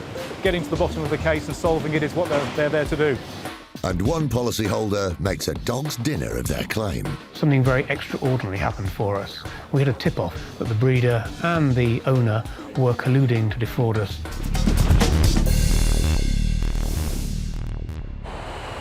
Holidays are normally a time to relax. But for a select few, these dreams can turn into a nightmare. A foreign country is the last place you want to suffer an injury or lose your personal belongings. Your holiday can't get off to a flying start if you've been separated from your suitcase. Unfortunately, this seemed to be the case for one traveller to the African country Cameroon. We received a baggage claim for €7,000 for a bag that was lost by the airline. That's around £5,570. The claimant in this story was particularly unlucky, as the items lost included some expensive designer clothing. A lot of our customers claim for designer clothes such as Armani, Prada, Louis Vuitton. They don't seem to have clothing from George, Asda, F&F at Tesco's or any of the high street brands. There's nothing wrong with taking pride in your appearance and splashing out on the odd luxury. But I hope this customer kept his receipts, because these labels are pricey. We became suspicious about the claim due to the level of designer clothing that was being claimed and the lack of proof of purchase for the items. But surely people wouldn't deliberately exaggerate the cost of belongings that have gone walkabout. It's extremely convenient, and they never have any receipts or proof of ownership for the designer gear. The insurance company could smell a rat. Simon and his team took on the case. They only provided 2 suspect-looking receipts to support €7,000 worth of clothing. Maybe the shopkeeper could help clear up the confusion. Well, we made some internet searches and the shops couldn't be located. We also attempted to contact the telephone number on one of the receipts, and it was a dead line. That could have been the end of the story. With all the genuine claims keeping Simon's team busy, would they have the time and resources to unravel events that took place in a whole other country? Fraudsters may assume that as the incident occurs overseas that we cannot investigate their claim, when in fact it is just as easy to investigate an overseas claim as it is in the UK. To Seeger, the concept of an international operation is not a foreign one. Their highly skilled sleuths around the globe regularly help Simon's team spy out the truth. We proceeded to appoint one of our overseas network of investigators in Cameroon to do some on-the-ground inquiries. The on-the-ground investigator was unable to locate both of the shops in the areas shown on the receipts. Also went as far as checking the local phone directory, and neither shops could be located. They also checked with locals as well, and none of the local people in the area had ever heard of the shops. At that point, we're thinking this is a fraudulent claim. Shops do not exist. But this international mystery became even murkier when the team looked into the customer's previous payout. But whilst looking at the baggage claim, our Special Investigations Unit also noted that the customer had made a medical claim which looked suspicious. The costs were particularly high and disproportionate to the treatment he would have received. Yes, $1,200 does seem a lot for the treatment of everyday symptoms such as fever, stomach pains, colic and a headache.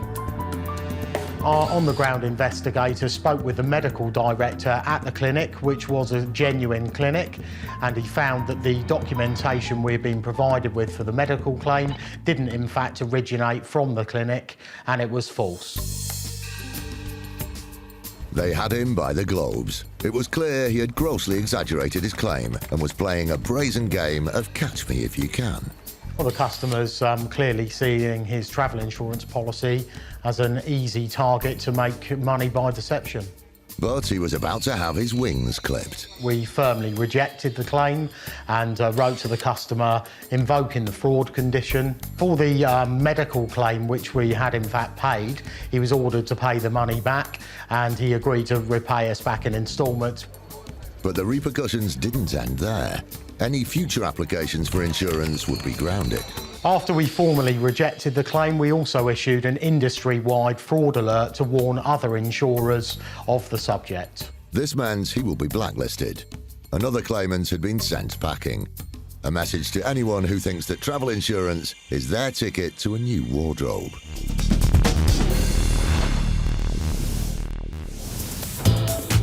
In January 2012, the City of London Police joined the fight against insurance fraud by forming an elite squad known as IFED, the Insurance Fraud Enforcement Department. The message I'd give to people that are considering embarking on insurance fraud is just don't do it. My team, day by day, are getting more sophisticated in tracking down the people that want to try out this type of crime. So really, if you want to go into insurance fraud, I would say don't do it. They've made over 550 arrests and have saved millions of pounds in fraudulent insurance claims, money which ultimately goes back in our pockets. From now on, fraudsters need to watch their backs. My team work tirelessly 24/7, so we know exactly what types of scams you're going to embark on, and we will come after you. Police, don't move, stay where you are! DI Dominic Parkin and DC Jamie Kirk had an early start this morning. It's 6:45, and they're on their way to raid the house of a suspected crash for cash criminal. As always, when we go out on these searches and warrants, we do as many checks and inquiries as we can. We never know all the risks that are involved, and so when we knock on that door, there is obviously an element of the unknown. Today's raid is the result of months of hard work and preparation. So this investigation has been going on for a number of months. The insurance industry, they spotted that the circumstances were suspicious, and they've referred the case to us to investigate further. This type of fraud can be big money for insurance fraudsters. But IFED hope to intercept the alleged group before they receive any payouts. This fraud is commonly runs into the tens of thousands of pounds. No money's being paid out as yet by the insurance company, but the attempt to obtain the money is into the tens of thousands of pounds. Today, Dom and the team are treading carefully. The element of surprise is an essential tool in the fight against insurance fraud. They got up at the crack of dawn for this wake-up call and hope their suspect is in. You just go back there and just watch that upstairs window.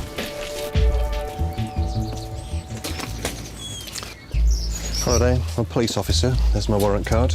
We've got a warrant from the court to enter and search the address for fraud. Okay, so he's gone out to work this morning already? Okay, if you just go in the lounge, I'll tell you what's happening. Despite their early morning arrival, their suspect has already left for work. Got a warrant here from the court which has authorised us to search the address for conspiracy to defraud and money laundering, and it's all to do with fake insurance claims on motor accidents. Okay, so that's why we're here, and I need you to ring and get to come back here, all right, because he needs to be spoken to. In terms of the man we were after, he wasn't at home. We missed him by 45 minutes. He'd left for work at 6 o'clock, and we turned up there at 7:15. That happens sometimes. Should have come earlier. We should have got up at 4 o'clock, not 5 o'clock. The suspect is called. Even though he's not there, IFED can still go ahead with their search of the property. There's so much police here, and they're talking to you about insurance fraud and stuff, and they want to search the property and everything. Oh, here. Did you want to speak to them quickly? I'm afraid I'm going to die soon. Okay. Hi, my name's Dominic Parkin. I'm a police officer from the City of London Police. We're here at your address with a search warrant issued by the Magistrates Court to search the address for items in connection with insurance fraud. So what time will be back? Okay, and we'll give you a call later and we'll arrange a time for you to come to the station. Okay, all right. Cheers now, bye. Yeah. The suspect will be questioned later. But for now, Dom and his team must painstakingly search the house for any evidence relating to the alleged fraud. This means waking up everyone in the property. So we've got to search the house, and I'll let you explain to the kids and wake them in a way that... Oh, really? God. Do you have to go in all the rooms? Potentially. But, you know, for us to search the house, it could take some time. So it's not like we're going to have a quick... Oh, I see. You know, a quick look around and we'll be gone before they wake up. To save time, IFED always asks for help in locating any potential evidence. If you could let us know where he does keep his stuff, it might be quicker. Well, I've got a briefcase. The woman is being cooperative and has said all paperwork is kept in a briefcase. The team start here, but will also need to check the other rooms.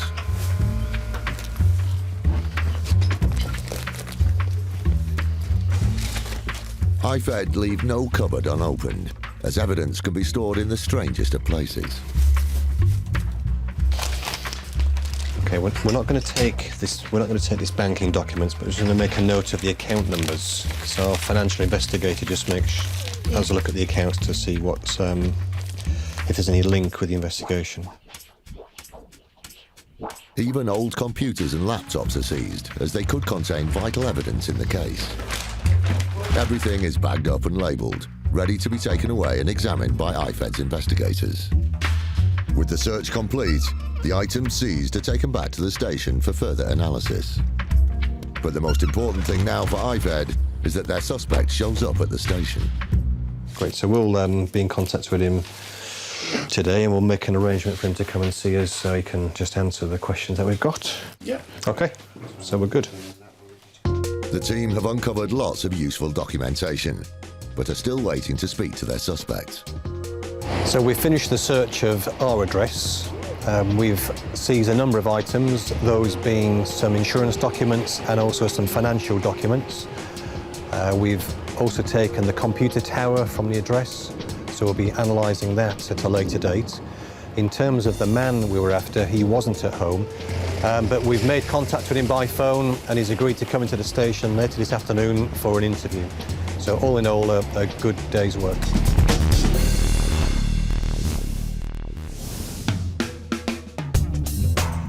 As the saying goes, one man's trash is another man's treasure.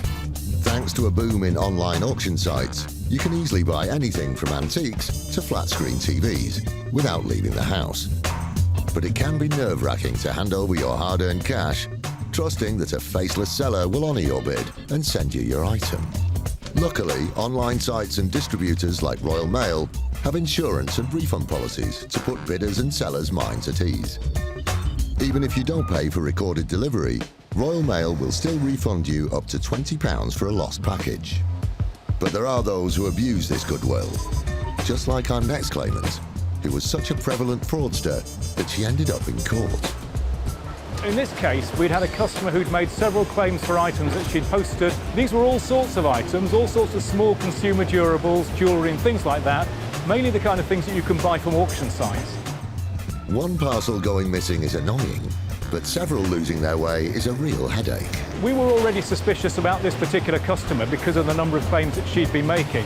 It was starting to add up to more than just bad luck. We eventually concluded that she'd had so many items that she'd sent go missing, we thought this was questionable, and we were instructed to pay one final large claim by the Postal Review Panel, and at that point we thought we'd hear no more from this customer. For Royal Mail, the sorting of parcels and packages never stops. Surely it will be easy for a fraudster to get lost in such a big system. Well, not long after we'd ceased to hear from this customer, we realised that we were seeing a lot of claims coming through from other organisations and from other customers, all of whom had posted items to her and all of which were claimed not to have been received. The claimant had switched from selling items to buying them. This time she was sending complaints to various sellers that her purchases had not turned up. But Tony suspected she had received the packages and lied to get a refund. At that point we decided we would undertake an investigation. And this is a very particular type of investigation. It involves looking at somebody's personal mail, so it requires a very high level of authorisation. They needed to bring on board one of their trusted colleagues, someone with local knowledge, close to the target and well positioned to do the legwork. We asked the delivery office manager to record details of all the parcels and packets that were delivered to this lady. What we thought we might see, if our customer was in fact dishonest, was that she was denying receipt of parcels and packets that we knew we'd delivered to her. Over a 4-month period, her scam was revealed. We found that we had 33 items that were claimed to have been sent to this address that we knew had been delivered and that were allegedly not received. Royal Mail have never lost 33 parcels to the same address. There is no customer that I have ever come across who is unlucky enough to lose 33 items of mail like that. It's got to be a fraud or a scam of some sort. We just don't lose that level of mail. For months, she was trying to claim from both her sellers and Royal Mail. Tony referred the case to the police. Eventually, this lady was prosecuted by the Crown Prosecution Service on behalf of Royal Mail and this other company. She received a 3-month prison sentence, suspended for 18 months. Tony and his team had stamped out this nonsense. It's incredibly satisfying to get to the bottom of a case like this. Everybody in my investigation team is a sort of chess player. They're playing a game of strategy against the criminals. They enjoy doing it, and getting to the bottom of the case and solving it is what they're there to do.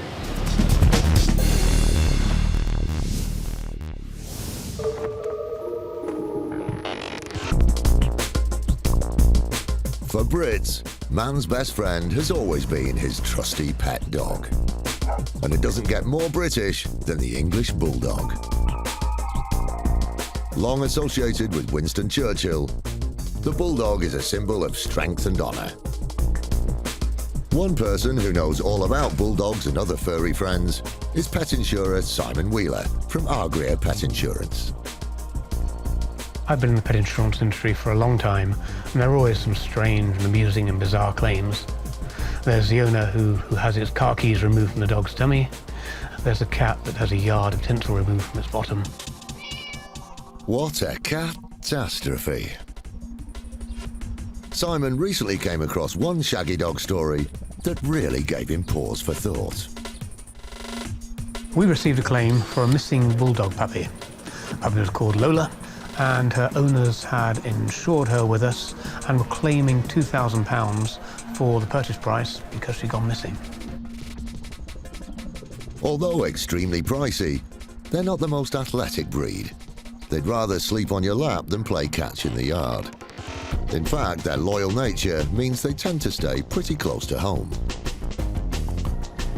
With a young puppy, it was unlikely that it would have strayed far, so we suspected it had been stolen.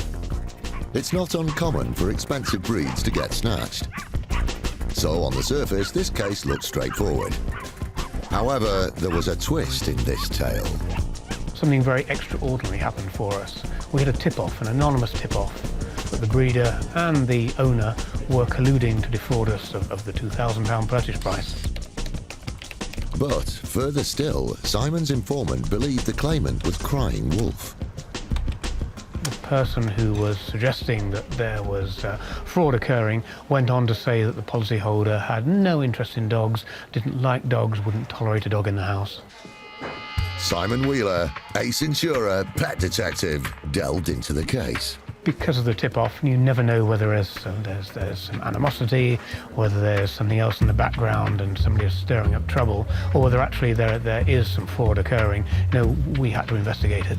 So we approached the breeder and we approached the policyholder and just started the normal set of investigations. Once Simon took on the case, the leads started raining like cats and dogs. When we're investigating a claim of this type, we'll look at some of the supporting documentation, so the claim form that's submitted and the receipt that the new owner has been given for the puppy. In this instance, although the policyholder and the breeder live 200 miles apart, the handwriting for both was very, very similar. We also check that whether the breeder and the new owner knew each other. Both were adamant that they'd never met before the purchase of the dog. Today's insurers regularly sniff around social media networks as a tool to catch people bragging about their furry friends or lack thereof. When we investigated on Facebook was that they were father and daughter. So the breeder was the daughter, her and her partner had sold the puppy to the father, and very evidently they were part of the same family. Simon got on the dog and bone to the policyholder and the breeder, whose days were about to get rough. When we questioned the policyholder and the breeder, there are some inconsistencies between their stories. Certainly the policyholder was very, very edgy, very evasive, and we felt they were withholding information. We questioned the breeder as well, and again, they weren't relaxed. They were edgy, and their stories just didn't tie up. The breeder had put their foot in it. At this stage, we just suspected that the daughter had a puppy and it had been sold, and then they thought they'd have another £2,000 from the insurance company by having a member of the family insure that puppy and then claim it had gone missing, probably sharing the proceeds. The insurance company, now armed with enough evidence, refused the claim. But that wasn't the end for this dodgy claimant, who turned out to be someone who should have known better. One of the breeders was a serving policeman. We referred the claim to IFED, who in turn referred it to the local police authority, and it became an internal police investigation. The claimer was in the doghouse. He had bitten off more than he could chew. The policeman was invited to a disciplinary hearing for gross misconduct. Before the hearing, the policeman resigned. They had finally collared him, and Simon had saved the day. Hey, but that's all in a day's work for a pet insurer.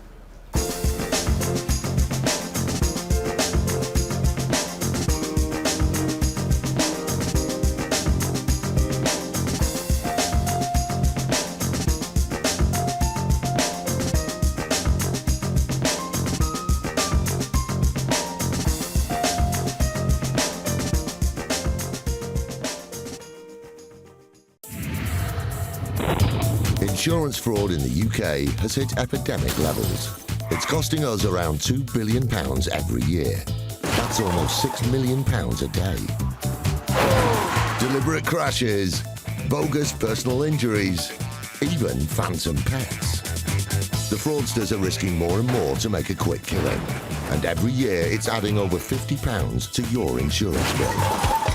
But insurers are fighting back, exposing around 14 fake claims every hour.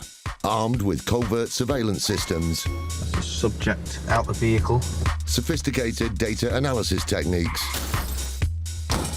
and a number of highly skilled police units.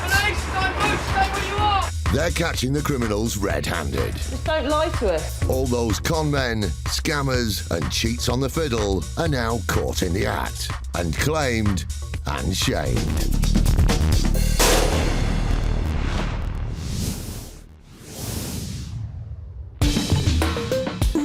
Coming up, a convicted drug dealer thinks a bump on the head will give him a bumper payout.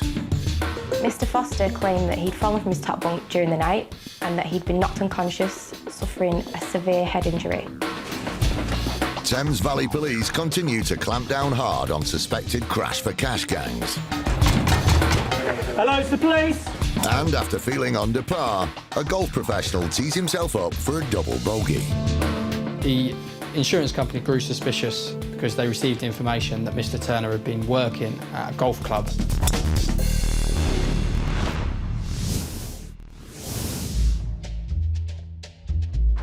Some criminals just don't know when to stop. And you'd think being locked up would be enough of a deterrent. But for some, time inside just seems like an excuse to steal from hard-working taxpayers. Too many prisoners now see bogus personal injury claims as a nice little earner. And the kind of people who put in false claims while in prison are the kind of people who don't realise the implications of doing so, both cost and to their own freedom. At Her Majesty's Prison, Manchester, the litigation team can sometimes be processing as many as 120 claims at any one time. These claims can be all sorts of trips, slips and falls, but one of the most common is for injuries sustained from falling out of bed. There are a number of prisoners claiming to have fallen from the top bunk at Manchester. It's quite a hot topic. The injuries vary from case to case. Some claim to have banged their elbows, some claim to have bruised the side, some have suffered head injuries, front, back, facial injuries. 22-year-old inmate Callum Foster was awaiting trial, but soon appeared to find himself the victim of an unfortunate accident whilst asleep in his cell. Mr. Foster claimed that he'd fallen from his top bunk during the night and that he'd been knocked unconscious, suffering a severe head injury. 2 months later, while still inside, Foster was reading a newspaper in his cell. He spotted an injury claims solicitor's advert and suddenly saw an opportunity to write himself what he imagined would be a blank cheque. After contacting his new solicitors, a claim soon arrived at the prison. Initially, it was the solicitor's letter that raised our suspicions. They'd claimed that he had fallen out of his bed at 9 o'clock that morning, when we knew, looking from the records, that he was due to attend a review for his behaviour at 10 a.m. that morning. Alarm bells had started to ring for the prison's litigation team, and a thorough investigation of the incident was launched. Once we started to investigate the matter more thoroughly, we actually discovered that Mr. Foster was involved in an altercation on the yard that afternoon. He'd become extremely abusive towards staff, verbally abusive and physically abusive, and he had to be restrained. After any such restraint, prisoners are automatically referred to medical staff and thoroughly checked over. After the incident, he was seen by a nurse who noted that he'd received a small raised bump to the front of his head. Foster realised there was an opportunity to exploit his earlier injury and came up with a clever plan to claim for a fall in his cell. At least it would have been clever had Foster not forgotten that his bump on the head had already been noted in the medical records a few hours before. The records showed that later that evening, Mr. Foster had in fact pressed his cell bell and raised the alarm that he'd fallen from his top bunk. Medical attention was sought for him and a medical officer attended his cell. It was noted that he did have a slight bump to the front of his head. Foster's ridiculous lies were unravelling fast, and when interviewed by local police, he answered no comment to all questions. In a groundbreaking case, Foster became only the second ever inmate in the country to be charged with fraud offences committed from the inside. Once again, he was heading for the dock at Manchester Crown Court. Mr. Foster never actually admitted to his attempt on fraud. It was taken to trial and he received 9 months on top of his original sentence.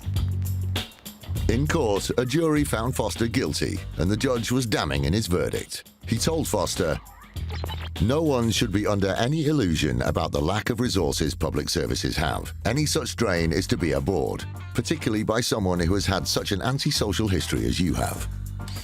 I don't think this was a well thought out claim at all. The fact that he was claiming for an injury that he'd already sustained earlier in the same day, and the record was there, he did receive medical treatment for that injury, which he knew of, makes it not a sophisticated attempt at all.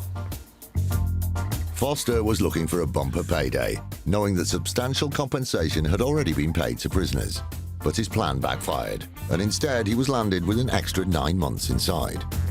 The best thing about this job is successfully defending against fraudulent claims, getting a brilliant outcome, saving the taxpayer the money. It was a really good feeling that we could get this guy prosecuted.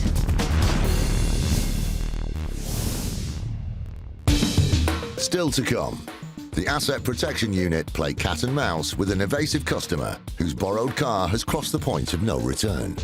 If I think that there's a danger that vehicle might be stolen, then I will authorise a snatchback, which is 2 of my staff go in to physically go and get the car back.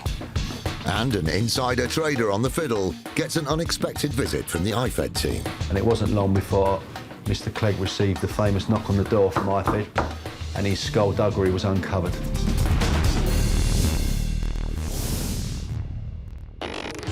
Crash for cash is becoming a major policing issue. Currently, UK police forces are investigating 110 of these scams across the country. Reports claim that 1 in 7 personal injury claims are linked to deliberate crashes. These crashes are designed to milk insurance companies of up to £30,000 per crash. It's big money, and it's a serious danger to the public. Britain's police forces are determined to put the brakes on this type of crime, and Thames Valley Police is no exception. Police, open the door now, last chance! Detective Inspector Louise Roddy from 4th CID has a team of 25 officers dealing with crimes from murder to blackmail and fraud. We work closely with the Insurance Fraud Bureau and the Crown Prosecution Service to make sure that we've got a watertight case to present at court. Got a second person in here! But it's not just costing the insurers thousands. These criminals are putting innocent lives at risk. People are getting seriously hurt. Unsuspecting members of the public are driving along busy roads and are being involved in these accidents because they are targeted by such an organised group, and that's why we're involved in the investigation.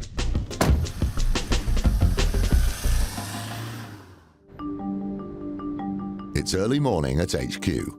After months of hard work, today is the start of an operation designed to smash another suspected crash for cash gang, believed to be working in the area. We want to send out a really clear message from Thames Valley Police that these offences will be dealt with robustly, that offenders will be arrested, and at any opportunity we'll prosecute them. Helping to take the fight to the suspected scammers is Detective Sergeant Tony Madison, who quickly brings the officers up to speed. Please expect the unexpected. We don't know what exactly we're going to find. What I will say is that other than our objective, our main arrest, which is highlighted in the arrest packs, there could potentially be other offences disclosed. The coppers begin to head out, ready to hit the suspected fraudsters right where it hurts. With 5 separate warrants served across multiple raids, the rapid entry team are called in to assist at every single address. Police officers, open up! Quebec Sierra 50 at the address.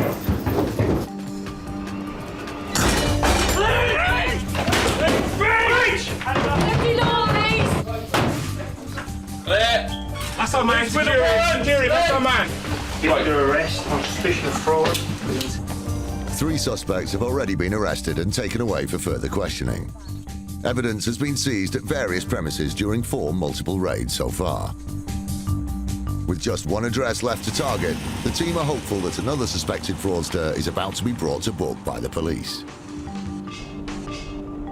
Sergeant Alex Clough is leading the raiding party into action. We're off to conduct a warrant and hopefully arrest for fraud offences, dangerous driving. The intelligence that we've got is that we're going to go and arrest a male. That's the only male that we expect to find at the address. The offences have been committed. We're sort of looking for documents like insurance documents, passports, identification, mobile phones. The warrant's going to be conducted as a door knock, but if no one answers, obviously we have the powers to force entry. Once again, the team are assisted by rapid entry officers wearing protective clothing. Their job is to gain entry to the building as quickly and safely as possible, ensuring that suspects have no time to dispose of incriminating evidence. Hey, it's the police. It's all right to come in. We've got a warrant to search this property. But not every door knock yields a result. Hello, it's the police. Police upstairs. Hello, police. Is anyone here? Hello, it's the police. You right? Officers check round the back just in case. Who else is in the address? Who else in here? After looking over the premises for further occupants, the officer runs a check to verify the identity of the male tenant. We suspect that there is a person living at this address that has committed offences. No, not you. But we still need to search the property. We'll need to search the whole property in relation to the offences of fraud, conspiracy to destroy or damage property, and also dangerous driving. A thorough search is carried out across the house. Detailed checks are made in bags, boxes, drawers and cupboards in every room, making sure that no mattress is left unturned in the hunt for evidence. Getting letters like that about an address just down the road. Okay, so I'm thinking of our suspects linked with these guys. Yeah. This address, has that got anything that could link them? We've just found some sort of various letters regarding financial arrangements relating to either the landlord of this property or the younger male occupant, but at a different address. So it may be that there's a group of addresses in the area where people are moving around, so it could be relevant. As the search for evidence continues, the boys in blue check further documentation to try and confirm the details of all the occupants at the premises.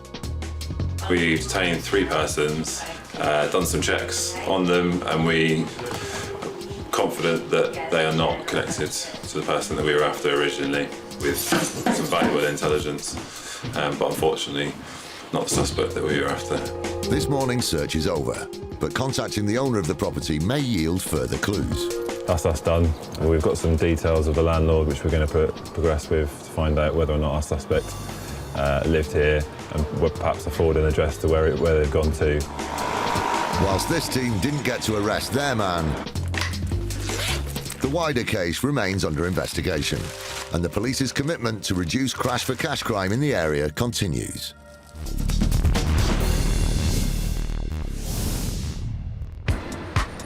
In times of financial hardship, as the bills start piling up, people begin to worry about keeping a roof over their heads. Thankfully, for a relatively low sum each month, income protection insurance is there to cover up to 70% of earnings should you fall ill. Especially useful if your job is more like a hobby, but relies on you being fit and well. 52-year-old professional Laurie Turner was one of the lucky few that got to ply his trade on the greens and fairways of Yorkshire, whilst helping local golfers improve their game. Unfortunately for Mr. Turner, a debilitating knee problem threatened to put paid to his ideal vocation and saw his golf career heading straight for the bunker. The claim was that he was unable to work, which involved teaching golf and also playing golf on the pro circuit. Luck was on his side. Turner had done the sensible thing and already had income protection insurance. Very soon after notifying insurers of his injury, he started to receive monthly compensation payments. The insurance company grew suspicious because they received information that Mr. Turner had been working at a golf club and giving lessons to members of the public. The insurance company called in a private investigator, who promptly dusted down his clubs, picked up the phone and booked himself in for an actual lesson with Mr. Turner. Despite the fact that Laurie Turner had a knee injury, you can see that he's able to stand, swing a golf club, and it shows him receiving money at the end of the lesson. With the lesson ended and his golf swing vastly improved, the investigator passed the conclusive evidence directly to IFED, the Insurance Fraud Enforcement Department at the City of London Police. It was found that Laurie Turner was playing golf on the Professional Golf Association Northern and Yorkshire Tours and receiving money for entering and playing in tournaments when also claiming on his insurance policy. With the weight of the evidence stacking up against him, Turner was well and truly in the rough. IFED arrested Laurie Turner at a golf shop he was working at, and he was prosecuted and charged with fraud by false representation. Pleading guilty at Leeds Magistrates Court, he was ordered to carry out 140 hours of unpaid work and to repay over £8,000 that he had fraudulently claimed. This type of insurance policy, income protection, is really important for people if they should fall ill and be unable to work, if they can't pay their mortgage.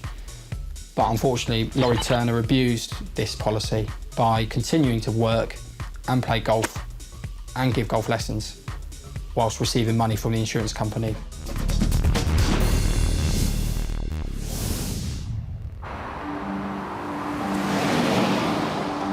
As any unlucky driver knows, being left without a car after an unfortunate smash can leave you stuck indoors with the kids or unable to get to work. Thanks to legislation for insurance policyholders, a complimentary hire car is a real silver lining. The main business of Accident Exchange is to provide hire vehicles for people involved in non-fault accidents. So if you're involved in an accident, it's not your fault.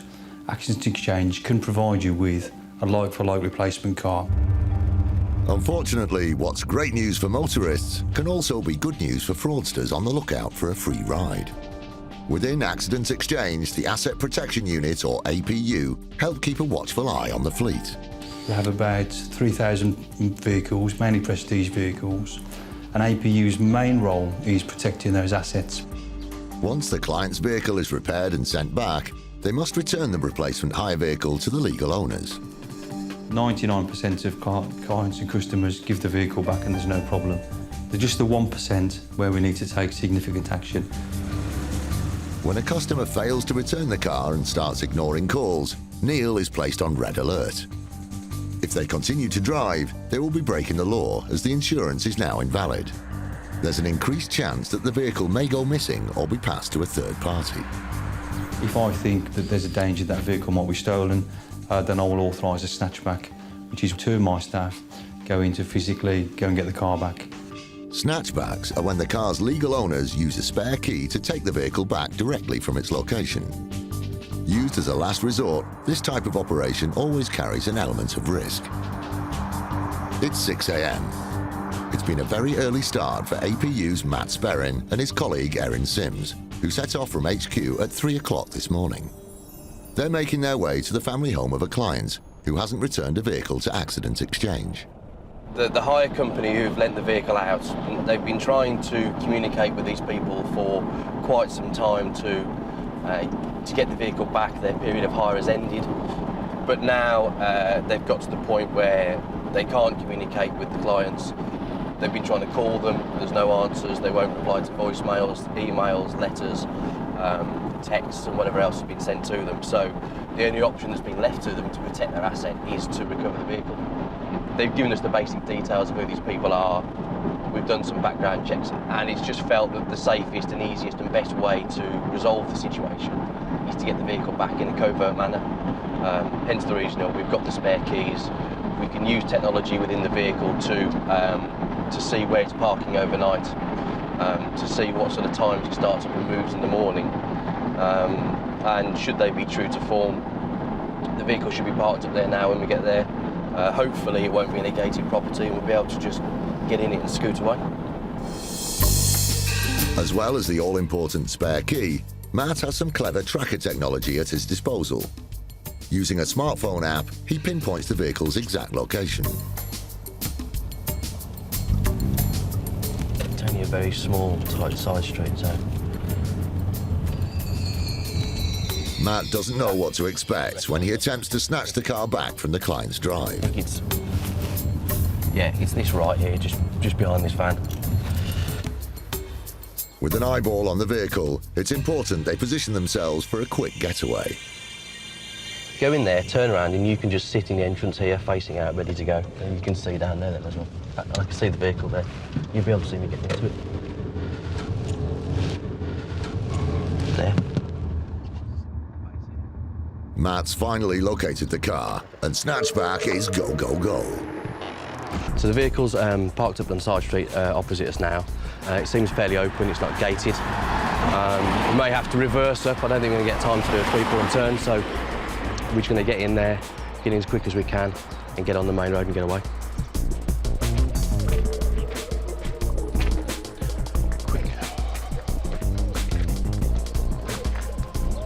Time is of the essence. Now he's in, the last thing he wants to do is stall it.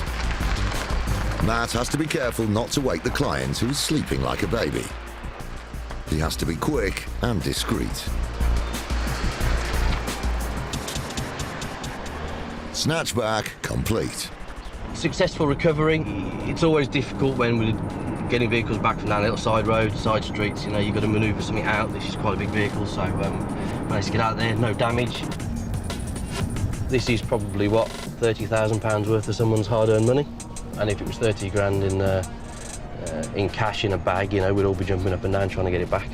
And it's the same principle for me, to be honest. You know, they might not care about it, it might not be their vehicle, but it is someone's vehicle. It's the livelihood of the business who own the vehicle, and it's in everybody's best interest to get it back unscathed. One of the common hazards of the job is being pulled over by the boys in blue for suspected car theft. Once he's a safe distance from the location of the recovered vehicle, Matt contacts the police in case the clients report the vehicle as stolen. It's just to let you know that we do now have possession of that vehicle. If somebody does ring up inquiring about it, if they could be just directed to ring the main office number, that would be fantastic, thank you. Matt gives the car a once-over, noting the vehicle's condition and making a photographic record of the contents.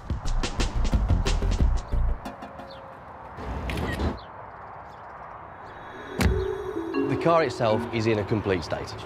There are sweet wrappers everywhere, drinks bottles, crisps. It obviously hasn't been cleaned inside or out. There is a lot of property in the boot, which tends to suggest two things. One, that they weren't bothered about the vehicle, it's not theirs, they don't want to treat it, you know, like it was their own. And that generally they didn't have any intention of handing the vehicle back.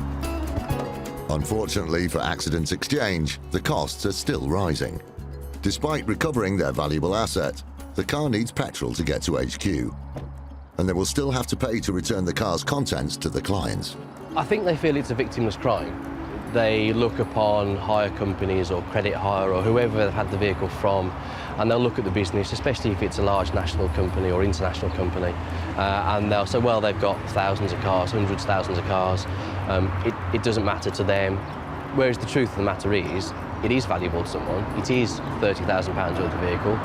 It does make a business however many pounds a day while it's out on rent, and they can't do that whilst people like this are holding on to it. The absent-minded customer will soon have their property returned, but their free ride at the insurer's expense is over. It's really rewarding to get a vehicle back. It's got financial implications for the people that own the vehicle. We've helped save them a lot of money, hopefully. We've got back in a valuable asset for them. And at the end of the day, it's quite a nice feeling to know that we might have inconvenienced the client somewhat, which is actions they've all brought on themselves at the end of the day. So.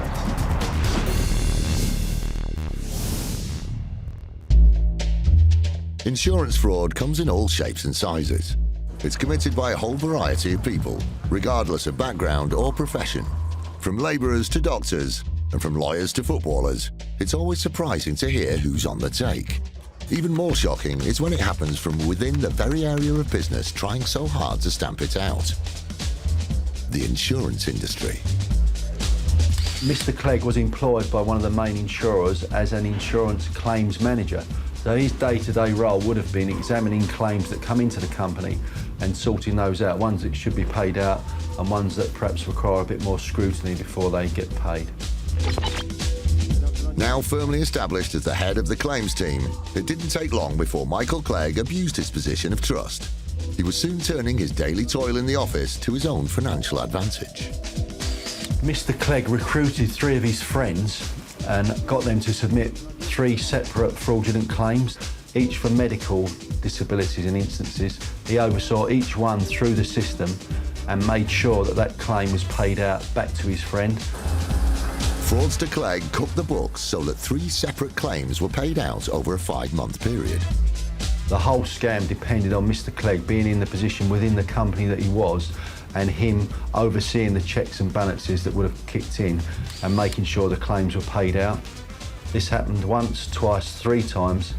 Total amount that was stolen from the company, £34,000, of which Mr. Clegg himself pocketed £14,000 and the remaining £20,000 was split between his 3 friends. His employer soon noticed the irregular payments and got on the phone to IFED, the Insurance Fraud Enforcement Department at the City of London Police. And it wasn't long before Mr. Clegg received the famous knock on the door from IFED and his skullduggery was uncovered. Within weeks, IFED made in-depth inquiries and began to investigate the fraudulent claims. The inquiry quickly uncovered the motive behind Mr. Clegg's criminality. Mr. Clegg clearly found himself in a vulnerable position in the fact that he had £10,000 worth of gambling debts, and rather work out a plan to pay them back as any normal person would, he thought differently and invented this scam, roping in 3 of his friends to ultimately defraud his own employers of £34,000. As Clegg soon found out, fraud is never the easy solution to clearing a string of bad debts. Unfortunately for Mr. Clegg, this grand plan fell flat on its face and led to Mr. Clegg being arrested along with his 3 friends. Michael Clegg and his accomplices soon found themselves on trial at Manchester Crown Court. Clegg pleaded guilty to fraud and was given a 2-year suspended sentence. His 3 fraudulent friends were given community orders of over 100 hours each for their part in the scam. IFED deal with all types of insurance frauds, big, small, from organised criminals to one-off opportunistic offenders. However, it is disappointing when we do occasionally come across what we call an internal fraud. There's someone from within the company that are supposed to be helping us prevent and detect insurance fraud are actually doing it themselves. Fortunately, it's quite rare, but when it does happen, IFED, along with the insurer, will take the necessary action.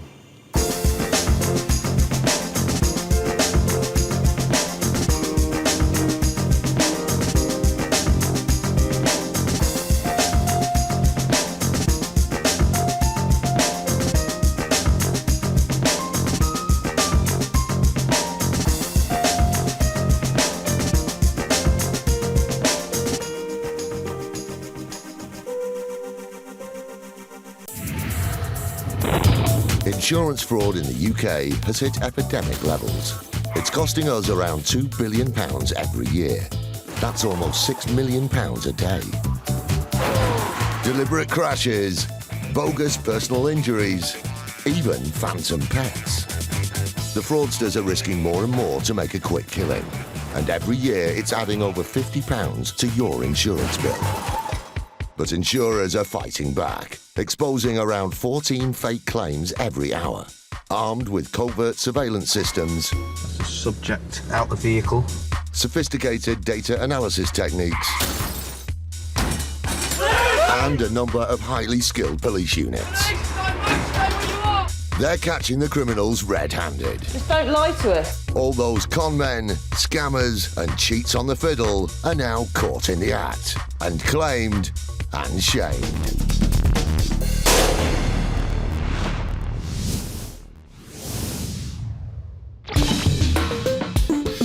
Coming up, a bus company pulls out all the stops. A blue Nissan Almera pulled out in front of it, and then the driver slammed on the brakes in front of the bus. A claimer goes completely overboard with a personal injury claim. The claim was a substantial figure in excess of £500,000 for his ongoing losses. and IFED are on the trail of a suspected crash for cash criminal. Well, they've got an intercom with a camera on their door, which isn't really fitting with the area or the premises, is it?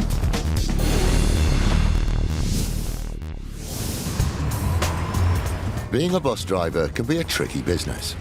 There are just under 200,000 casualties a year on British roads. 1 in 40 of these involve a bus or coach. Buses provide an important service, so drivers are highly trained to be amongst the safest motorists in the world. But when accidents do happen, it's not always the bus's fault. This incident involved our 301 service, which runs from Peckham to Waterloo. It was in the summer, 6 p.m. in the evening, and our bus was proceeding along the road when a blue Nissan Almera pulled out in front of it, and then the driver slammed on the brakes in front of the bus. In a matter of weeks, the bus company received a claim from the Nissan driver for £3,500. Abellio didn't hesitate in investigating it. The circumstances were quite peculiar. As a matter of course, we did everything that we usually do, contacting the call centre, filling out the incident report. Luckily, each bus is fitted with the latest technology. On average, across our fleet, we've probably got about 12 cameras, but it can go up to 15 cameras on some of our double decks, and the minimum is probably about 10 on a single deck. They cover all the angles, outside and inside. There's not anything that you won't be able to see when we've got an incident. They watched the CCTV footage back, and what they saw rang alarm bells. The Nissan car pulled out in front of the bus and then started to travel slowly. The bus driver had to slow the bus down to increase the distance between the two vehicles. The Nissan in front then suddenly slammed on his brakes, and the bus went into the back of it. The reality of the situation was obvious just purely from the CCTV. There was nothing in front of the vehicle to cause him to brake. The Nissan driver's behaviour was also a little unusual. The driver then acted very peculiarly. He got out of the car, wouldn't talk to our driver, and immediately was talking on his phone. All in all, it was very clear to us that there was something suspicious going on, and we instructed the police straight away. DI David Hindmarsh from the Met Police came on board to help Abellio with their case. David heads up Operation Catcher, a police unit which identifies and prosecutes crash for cash offenders, with the unit handling up to 50 investigations and making over 300 arrests since 2010. Abellio came to us because they were suspicious, having reviewed the CCTV that was on board the bus.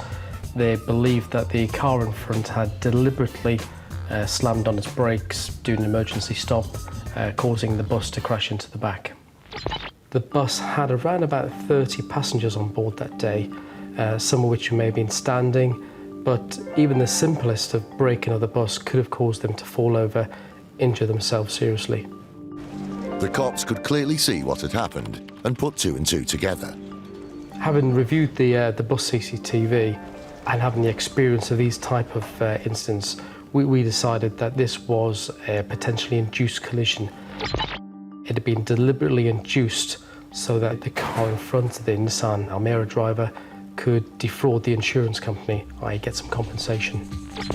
Suspicious that this was an attempted crash for cash accident, the Nissan driver was called in for questioning. He was interviewed under caution and on tape.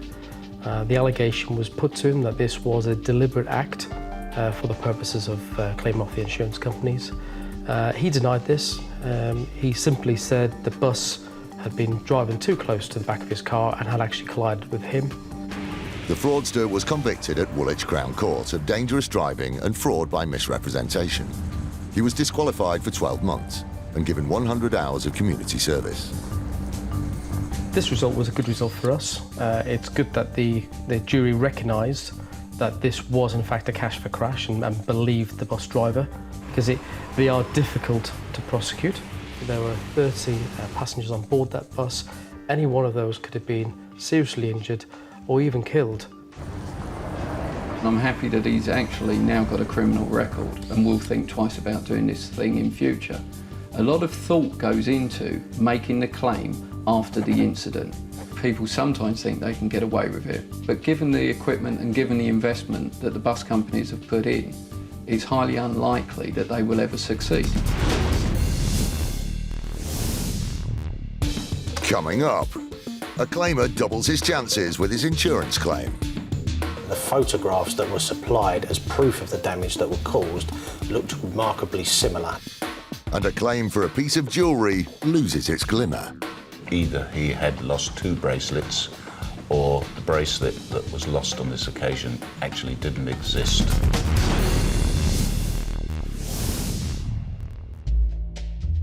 Exaggerated insurance claims come in all shapes and sizes, from claimers adding on designer clothes to travel insurance to items of furniture onto home contents insurance. But top of the list is exaggerated personal injury claims, especially those related to motor insurance. And they're on the rise. It does appear that these types of claims where gross exaggeration in order to obtain financial gain is becoming more common, and insurers are finding more of them and investigating more of them on a year-by-year basis. One insurer received a claim relating to a car accident in the summer of 2011. The claimant alleged he'd sustained the injury as a result of the defendant's vehicle shunting into the rear of his. There was some concern that the symptoms presented and the manner in which he stated the incident occurred was exaggerated. He alleged it was forcible, but the defendant was actually disputing that, stating it was only a very minor incident that had occurred in a 20-mile-an-hour zone. An accident can be traumatic, especially serious car accidents, with those injured suffering both physical and mental injuries.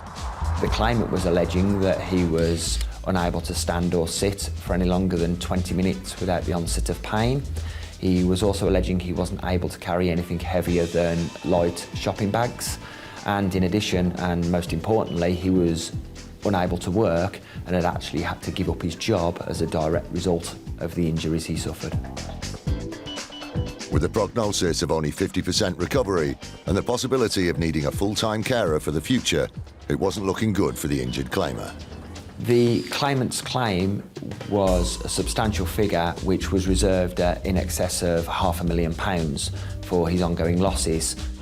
With the prospect of paying out such an enormous amount, the insurer called in their lawyers, BML. Following receipt of the instructions, we immediately started to investigate the claim, questioning the extent of the symptoms that the claimant was suffering, and also putting into strict proof that the losses were suffered as a direct result of the road traffic accident. When the lawyers contacted the claimer's employer, they couldn't believe their ears. His employers actually provided us with a statement to the effect that he was able to drive his van.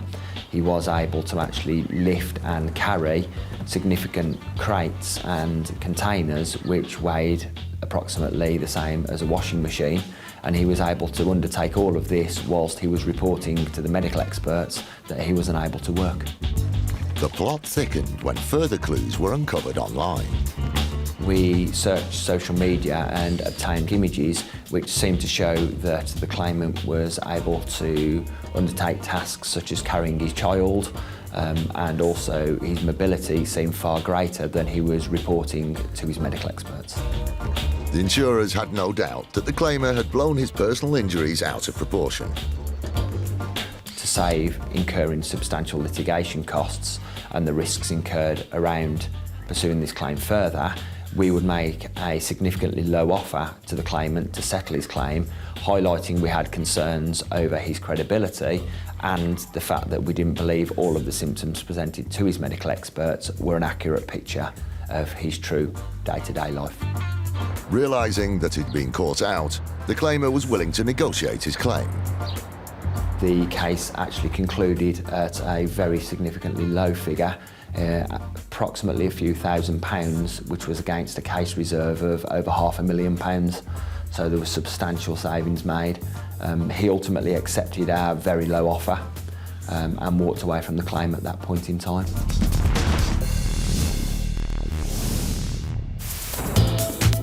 In January 2012, the City of London Police joined the fight against insurance fraud by forming an elite squad known as IFED, the Insurance Fraud Enforcement Department. The message I'd give to people that are considering embarking on insurance fraud is just don't do it. My team, day by day, are getting more sophisticated in tracking down the people that want to try out this type of crime. So really, if you want to go into insurance fraud, I would say don't do it. They've made over 550 arrests and have saved millions of pounds in fraudulent insurance claims, money which ultimately goes back in our pockets. From now on, fraudsters need to watch their backs. My team work tirelessly 24/7, so we know exactly what types of scams you're going to embark on, and we will come after you. Today, IFED are cracking down on car insurance fraud. DS Marcus Allen and his team of officers are on the trail of a suspected crash-for-cash criminal. After months of research, the suspect is known to move around a lot, and so the team are hoping to catch him at one of 3 different addresses. But as he moves flat every few months, it could be a frustrating morning for the IFED team. They're en route to the first property. We're heading off to arrest a male believed involved with others, taking out motor vehicle policies and then making claims for fictitious accidents where personal injuries have allegedly happened. They're only a short distance from the address. Turn left in 300 yards, then you will reach your destination. They arrive at the first address and have parked around the corner so as not to tip the suspected criminal off. IFED often rely on the element of surprise, hoping to catch the offender on the hop. But they have to move swiftly so as not to alert the alleged fraudster. Their intel has brought them to a multiple occupancy property. These significantly increase IFED's work, as it means the team has to knock on every door within the house and check all the innocent residents to ensure their suspect isn't among them. Good morning. I'm from the City of London Police. These officers are with me. We're here today to look for him. What's your name? It looks as if IFED are too late and the suspect has moved on. But Marcus and the officers want to make certain. OK, may we come in and just confirm who you are and who lives here? So like I say, we're from the City of London Police. We're all police officers. We're investigating an offence where this address has been named. Do you have any identification, please? On entering the house, the officers attempt to verify the identities of those present, including anyone who seems completely innocent. Have you got like a driving licence or anything? Through your name on? Driving licence or passport? We can see who you are and you are who you say you are.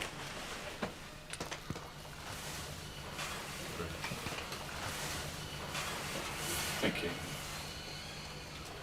OK, yeah, fine. From the officers' inquiries, the occupant's identification checks out. I'm satisfied that the persons here aren't connected and that the male that we're looking for has actually moved out of the address. So we're going to finish off taking details, reassure them, let them know that there's no police involvement with them, and then move on to the next address and look for the suspect there. IFED waste no time in getting to the next property, hoping to be hot on the heels of their suspect.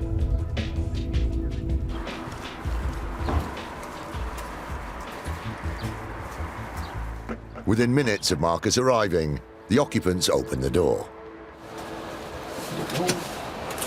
Good morning. PC Bond. We're from the City of London Police. We believe that this address has been used to facilitate some car insurance fraud. OK, we're looking for... Does he live here? But once inside, it's the same scenario, which means more searches and ID checks, but no suspect. Good morning. Sorry to disturb you. From the City of London Police. We're looking for... Is that you? OK, as we're here in the premises, have you got some identification, please, for you and the lady? The officers check the identification of the people at the property, but it's another dead end. None of our suspects live here. It's a multi-occupied address, so we're just verifying everyone here, their identities, and doing checks on them.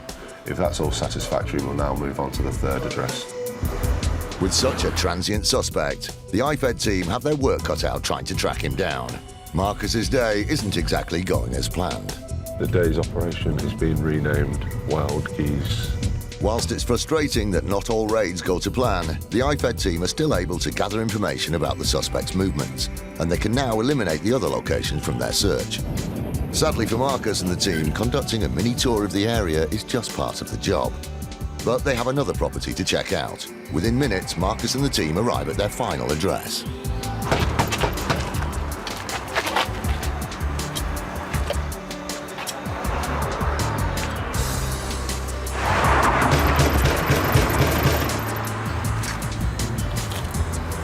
Anything?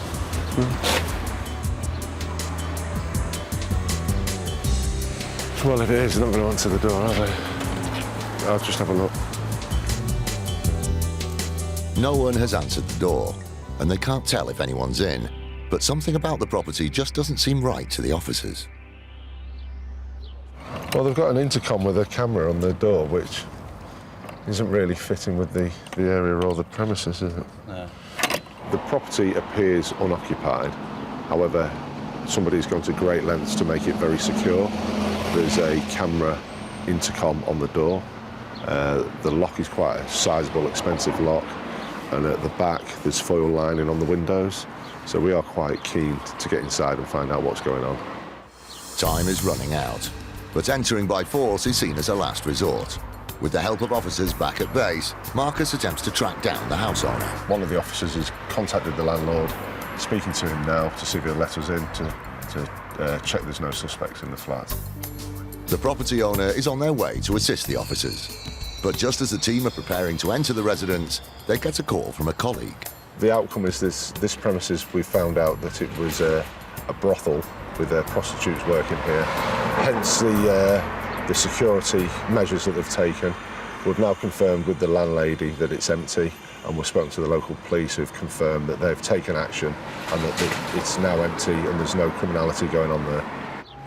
Unfortunately, it's been an uneventful day for Marcus and his team, who return to the office empty-handed. They may not have found the suspected criminal today, but will continue with their investigation and won't rest until they bring this and any suspected crash for cash criminal to justice.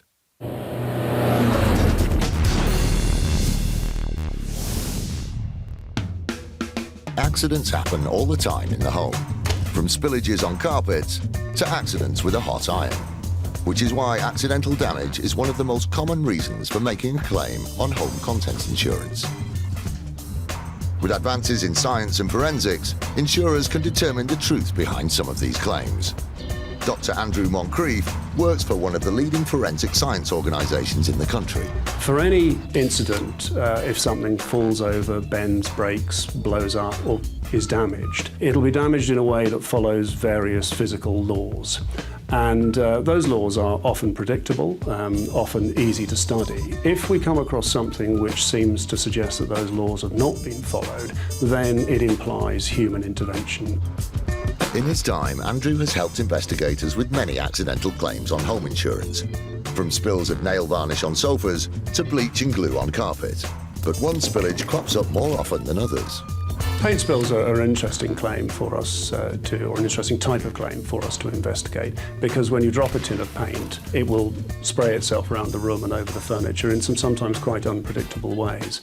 When we're faced with a paint spill, either on site or via photographs, then once again we'll be looking at those patterns, which should follow fairly predictable physical laws, and we'll be looking to see whether or not the pattern is consistent with what the claimant is saying happened. There are quite a number of fairly clear indicators with paint spills that they've actually been done deliberately by a human hand rather than accidentally.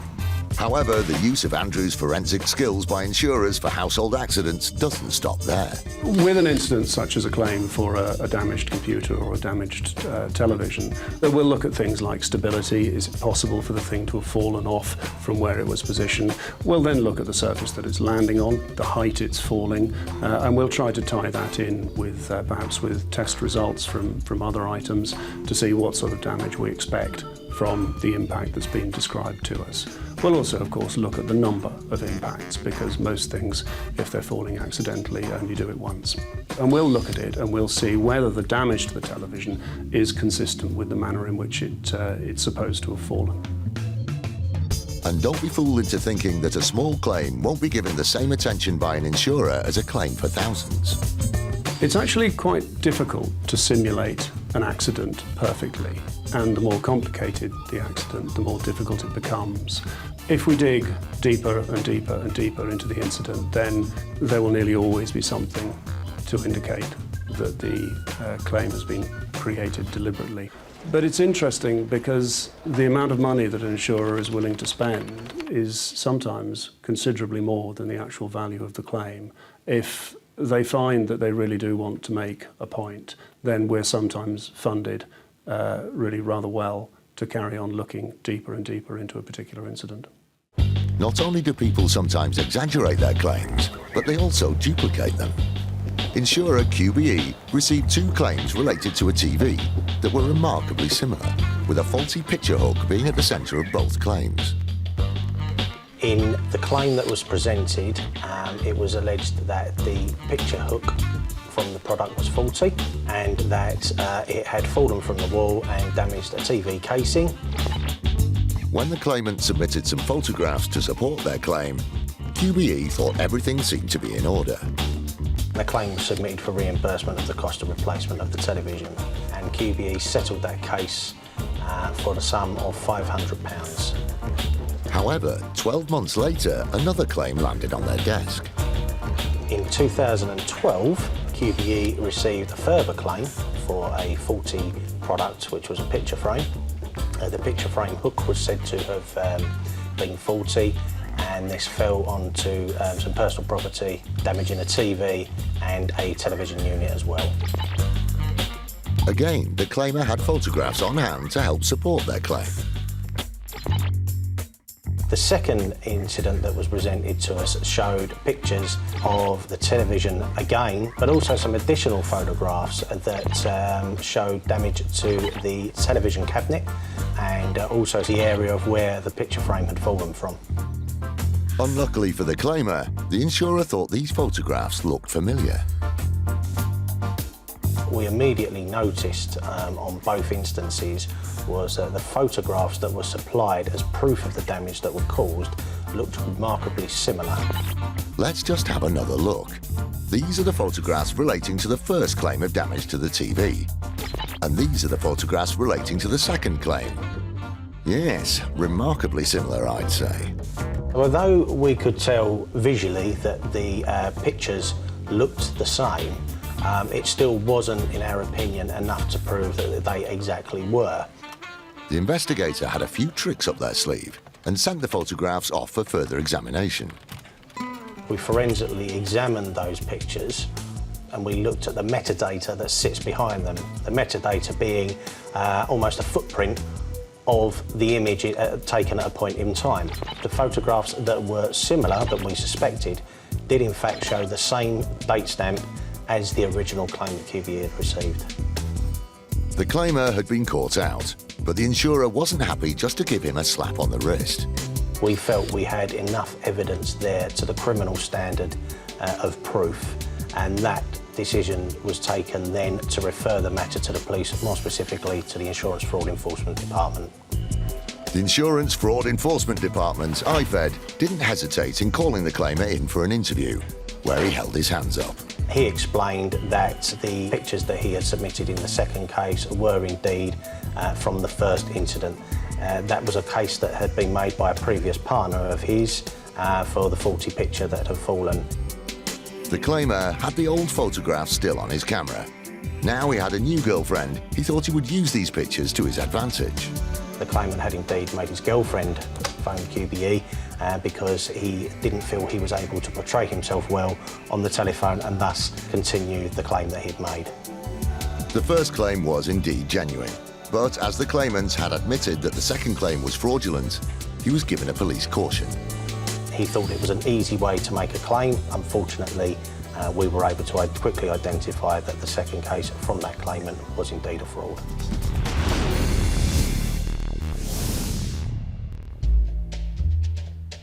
If we lose a piece of jewellery, regardless of the value, it can be upsetting. Even more so if it's of sentimental value or a family heirloom, which is priceless. Whether it's your wedding ring or your grandfather's watch. So imagine what our next claimant felt when he lost a very special family memento. In this case, our policyholder, a gentleman, was out on the town with some of his friends when he lost a bracelet. Well, the bracelet was not only worth £3,000, but it was a family heirloom which had been passed down from generation to generation. A claim was made for the insured value of £3,000 within a month of the policy being taken out. We began to become suspicious because this very valuable item hadn't actually been reported as lost to the police, which you would normally expect it to have been. The The insurer discovered that the claimant had lied about his whereabouts that night. The other thing we discovered was that the gentleman concerned was actually not out on the town on this night and was at home. But it seemed that social media was to be the claimer's downfall. We made some inquiries, and in fact they were quite startling what we found out. So this bracelet had in fact been lost on a previous occasion at some specific premises, and not as alleged on this night out. Either he had lost 2 bracelets, or the bracelet that was lost on this occasion actually didn't exist. It turned out that the bracelet had been lost a few months earlier in a gym. Now it was time for RSA to confront the claimant. We challenged our policyholder and they asked to withdraw the claim. But the insurer wasn't having any of it. We were so incensed that this policy had actually clearly been taken out with a specific intention of making a claim that we reported the case to IFED, who took action against him. The Insurance Fraud Enforcement Department, IFED, continued with the investigation. The claimant was then arrested and received a police caution. He might have thought that this was worth the risk, but ultimately he's ended up with a criminal record, and he will of course also be on the insurance fraud register and will find it very difficult to get insurance cover in the future.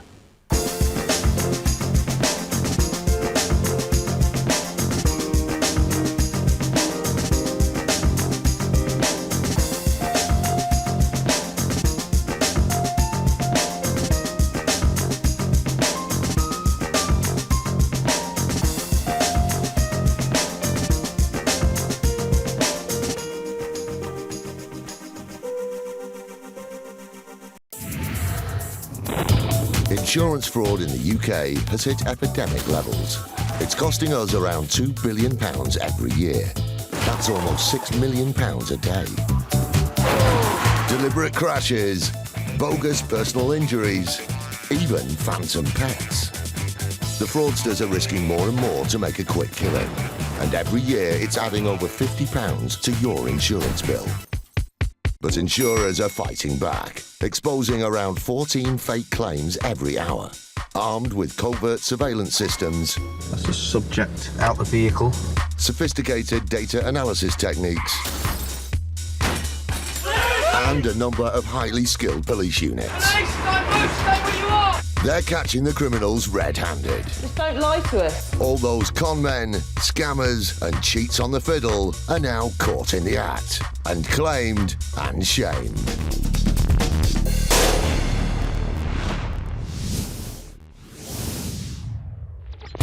Coming up, a shameless con artist tries to trip up the council. The point where he was found was approximately half a mile from where the pothole was located. The IFED team returned to haunt a greedy ghost broker. He's got all the equipment and the capabilities to commit the type of fraud that we're investigating. I think I'm going to need a bigger car. And 2 conflicting accounts put an insurer on a collision course. The driver of the other vehicle was claiming £15,000 for personal injury, £12,500 for ongoing care, and £770 for a coach that was damaged.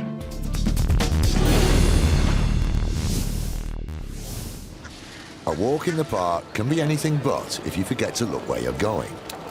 Slips, trips and falls account for over 50% of all accidents in the UK and cost the NHS a staggering £133 million a year. This is exactly the sort of unfortunate accident experienced by 27-year-old Mark Bowyer. The claim presented by Mark Bowyer was, on the face of it, a straightforward tripping claim that we deal with day to day. He said that he'd fallen on a pothole whilst returning home from a party. The pothole-related tumble proved a painful experience for Mr. Mark Bowyer, who sustained a serious fractured ankle. Backed up by his father Richard and friend James Jones, Bowyer wasted no time in putting in a claim against the London Borough of Havering for the injury and loss of earnings. The claim, once it was submitted, was investigated by the local authority, and after making those inquiries, liability for the accident was admitted, and then efforts were made to obtain a medical report so that the claim could be valued. By now, the claim stood at a whopping £100,000. Unfortunately for Mr. Bowyer, it was soon apparent that his account was no more truthful than Pinocchio's. Once the medical report was obtained, it revealed that he had in fact been injured when he'd fallen from a wall rather than having tripped on a pothole, as he was alleging. Unusually, Mr. Bowyer decided that he would continue with his claim. The arguments against these records was that there was confusion, there were language difficulties when they were prepared, and simply that there'd been mistakes. That was what he said. Already smelling a rat, but hoping to find even more conclusive evidence, the investigators had one more trick up their sleeve against the fraudsters. We then obtained the recording of the 999 call that was made, as it transpired, by Mr. Bowyer's friend, James Jones, on the evening of the accident. All right, mate. Well, we're in, is it Arnold's Park? By the lake, and my mate's fell off the wall and broke his leg. Right, and you're in the boating, mate? Yeah, he's in the boating, mate. Right. Yeah. Is he conscious? Yeah, he's conscious. Yeah, he's in a lot of pain, though. Yeah, he's in a lot of pain, though. Was this an accidental fall? Yeah, it was an accident, wasn't it? Yeah. Sorry, can I hear that again? I thought he tripped in a pothole. By the lake, and my mate's fell off the wall and broke his leg. Right. Well, you've really put your foot in it there, mate. But not in a pothole.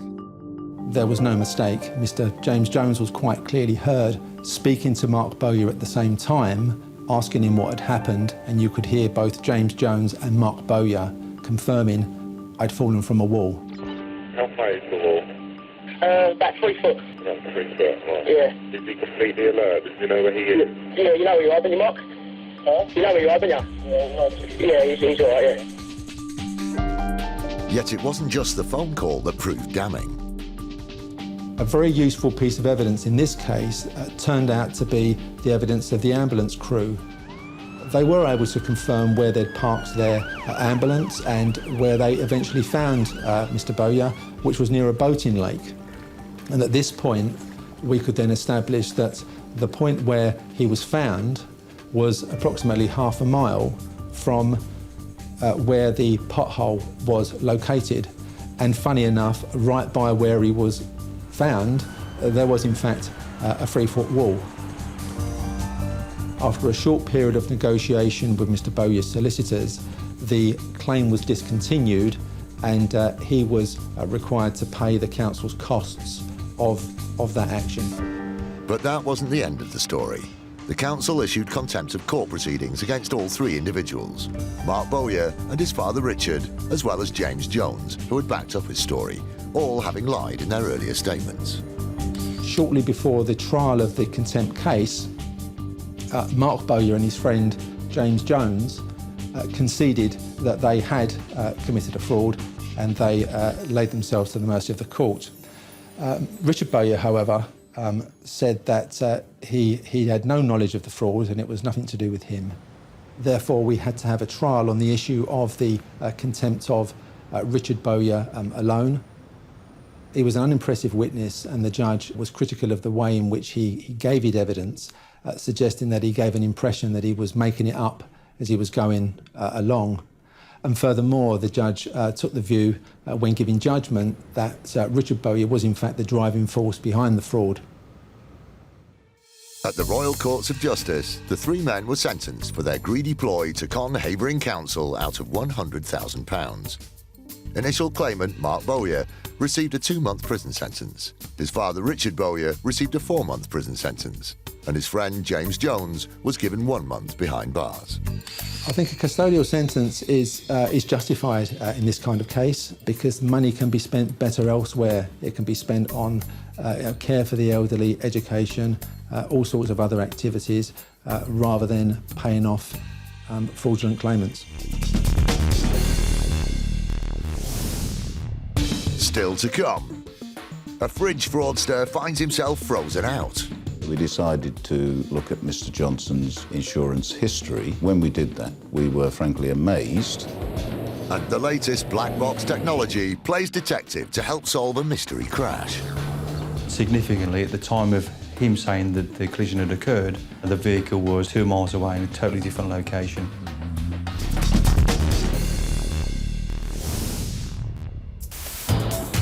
January 2012, the City of London Police joined the fight against insurance fraud by forming an elite squad known as IFED, the Insurance Fraud Enforcement Department. IFED combats all sorts of insurance fraud across the board, ranging from opportunistic jewellery thefts to crash for cash. They've made over 550 arrests and have saved millions of pounds in fraudulent insurance claims, money which ultimately goes back in our pockets. From now on, fraudsters need to watch their backs. The message I'd give to people that are considering embarking on insurance fraud is just don't do it. My team, day by day, are getting more sophisticated in tracking down the people that want to try out this type of crime. Police, don't move, stay where you are! One of the department's major headaches are bogus insurance sellers, known as ghost brokers. The average car insurance premium is over £400, but young motorists can expect to pay around 3 times this much, which makes them a lucrative target for fake car insurance sellers.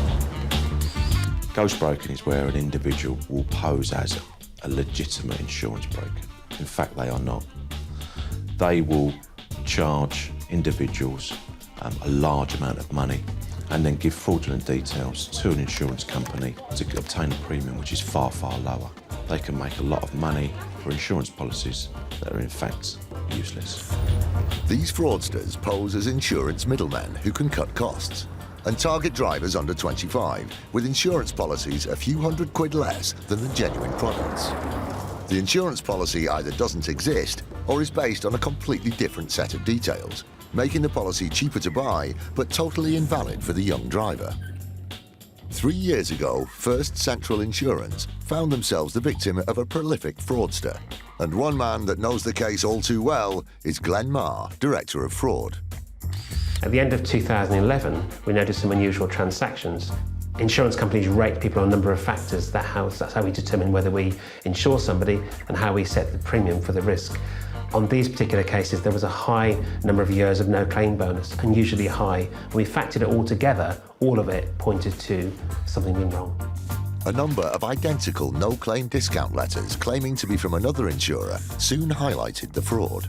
This particular ghost broker spent time and energy in producing forged documents. So that shows that they understood the insurance process quite well, were quite committed in the way they were committing the fraud. One of our mechanisms for detecting fraud is picking up forged documents.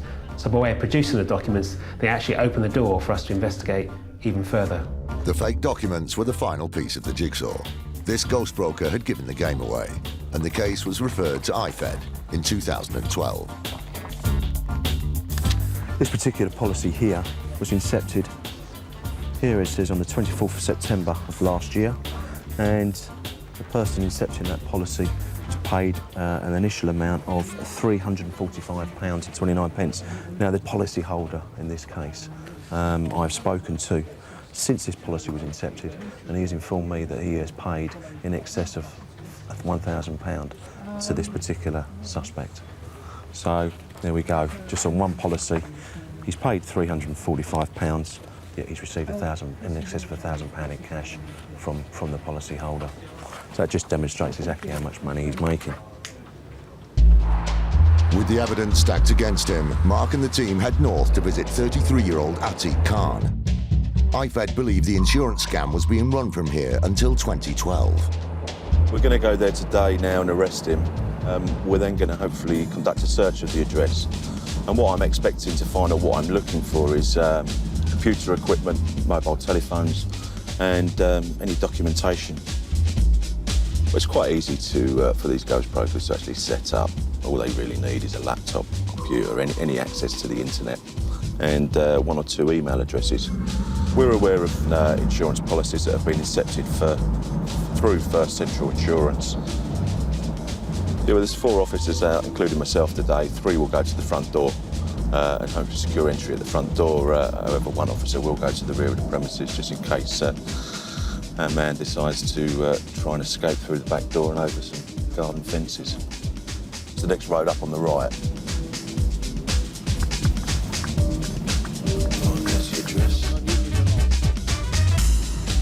It's a dangerous job, as the police don't know how the unsuspecting fraudster will react. Are you ready, guys? After donning stab vests, they go knocking.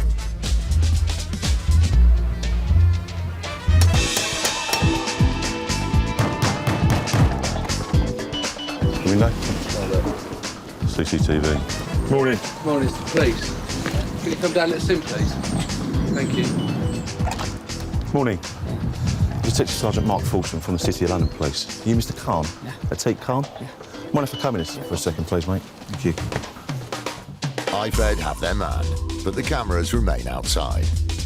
Yeah, obviously we've gone in and we've arrested the suspect on suspicion of fraud offences, fraud by false representation. He's initially he was a little bit surprised. I've obviously explained to him in a little bit of detail what we are investigating, and he has basically indicated to me that he is aware of the offences, he has knowledge, and that's all he said at the moment. Obviously, I'm not going to interview him at this time. That will all be done on tape back at the police station. With the search underway, it's not long before they strike gold. Khan's computer and a couple of scanners have been seized, which have the potential to knock up counterfeit documents and to create bogus policies. But it just shows that he's got all the equipment and the capabilities to commit the type of fraud that we're investigating. Easily sort of scan documents and send on policies and documentation relating to insurance companies and insurance, motor insurance to his prospective customers. I think I'm going to need a bigger car. With the haul from the house looking good, Mark and his team turn their attention to the car outside, hoping for further incriminating evidence. Under here is a sort of compartment in the boot, which has got lots and lots of paperwork, correspondence. A letter there from Swinton Insurance. Large amounts of documents within that we've taken, all seized. I've got loads of documentation in the back here. I'm going to bag that up as one.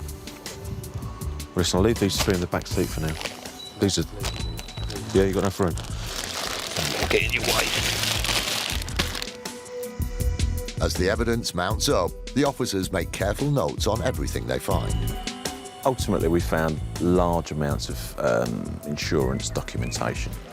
Lots of letters from various different insurance companies to various different individuals, names, addresses, all around motor trade policies, insurance, motor cover. There's always that possibility, and we do find it happens quite a lot, where once we get a foot in the door and we start searching and looking under things, that we find that it's a lot bigger than first thought. After you're going to jump in that silver, mate, all right? With all the evidence gathered and a suspect arrested, it's been a good day for the IFED team. Right, just jump in behind the passenger seat, please, Ateek. All right.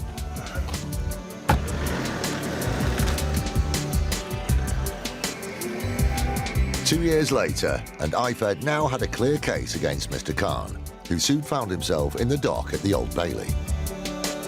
After some extensive inquiries and a long investigation, Mr. Khan was charged with a number of counts of fraud and forgery. The evidence against Mr. Khan was so damning that he had no alternative but to plead guilty at court. He was given a 12-month term of imprisonment. Historically, ghost broking has been looked upon by fraudsters as an easy way to make money. My message is to those individuals that IFED are investigating ghost brokers and will be looking to get the largest penalties at court for those offences.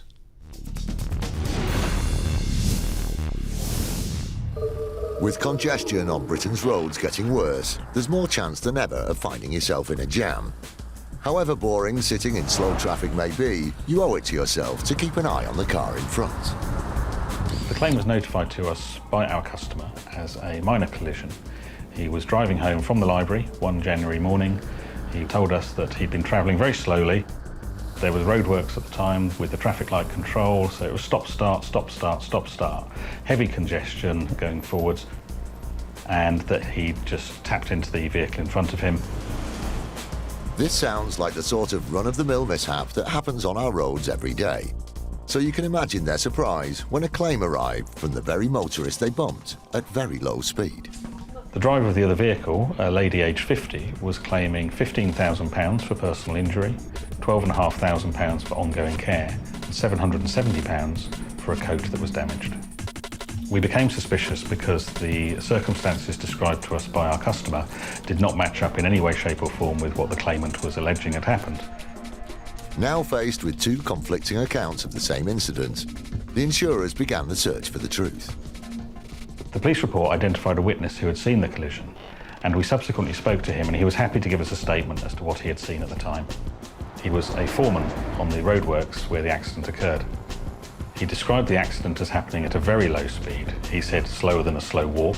He said the damage to both vehicles was extremely minor, and that the claimant's behaviour on the day was very strange. She made a complete song and dance of the incident, was clutching her neck, demanded that an ambulance be rung, and that she be put on a stretcher to leave the scene. Her behaviour at the scene was described as being claim-orientated, as if she was trying to set herself up for a substantial personal injury claim later. The woman's story sounded pretty fishy. As she was still keen to pursue the claim, it will be up to the courts to decide. The case was listed for a court hearing, but the claimant failed to show up on the day. The case was therefore dismissed by the judge, who awarded us costs in the sum of £9,000. These have now been fully recovered. Whiplash claims are a fraudster's utopia. They can claim for thousands of pounds in personal injuries, but the problem is the symptoms are often subjective. Christian Worsfold is a physiotherapist who advises the government as they look to clamp down on this compensation culture. My role at the Ministry of Justice advising the government relates to improving the medical evidence that's collected following a whiplash injury, and also improving the training and accreditation of the medical experts who carry out the examinations following whiplash injury. Accidents are down and cars are now safer, yet road collision personal injury claims have increased 60% since 2006. The government believes over 500,000 whiplash claims are excessive, and last year passed a new law to tackle the issues. I think the medical examination can be improved because, in my experience, I have a lot of patients come back following these medical examinations to tell me that they weren't in there very long, perhaps they didn't remove their clothing, they weren't examined in very much depth, and patients will sometimes comment that they're not surprised that it's actually easy to fake a whiplash injury. Insurers estimate the claims currently add £90 to an average motor insurance policy.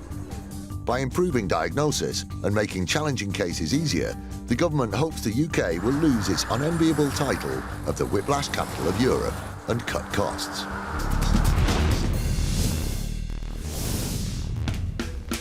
When the washing machine blows up or the kids break the telly, buying a replacement is yet another cost you can do without. To protect against these minor home emergencies, over 75% of households in the UK now have contents insurance. Mr. Johnson took out a policy with us in 2012, and within 2 days of taking out the policy with us, he made a claim for a fridge freezer, which he said was damaged when he moved house.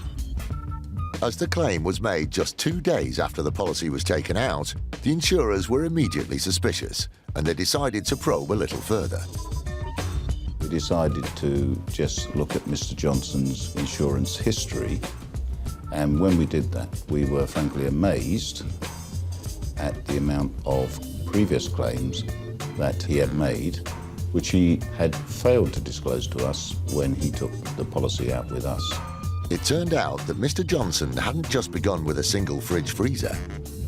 We found out that Mr. Johnson had actually made claims with a variety of other insurers for 3 fridge freezers, 2 televisions, and other equipment, which are an obligation to declare to an insurer when you take out a policy, and he hadn't declared any of those to us. They were clearly dealing with a serial claimer, so the case was escalated to IFED. Mr. Johnson had been frozen out.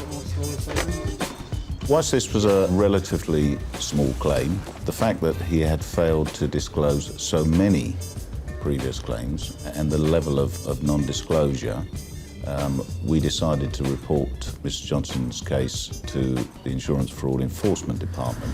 Mr. Johnson was arrested and soon appeared at the City of London Magistrates Court. He was found guilty in order to complete 40 hours community service and pay the £510 in court costs. I think the lesson here for Mr. Johnson and anybody else who might be tempted to act like him is that insurers do share information in order to detect fraud. There are databases which insurers can search, and these include now the new Insurance Fraud Register, where those people who are proven fraudsters will be filed to the Insurance Fraud Register, and that will be available for all insurers to look up in the future.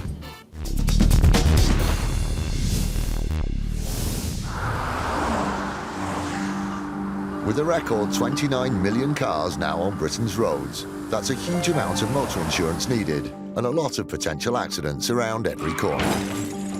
The main business of Accident Exchange is to provide hire vehicles for people involved in non-fault accidents. So if you're involved in an accident, it's not your fault.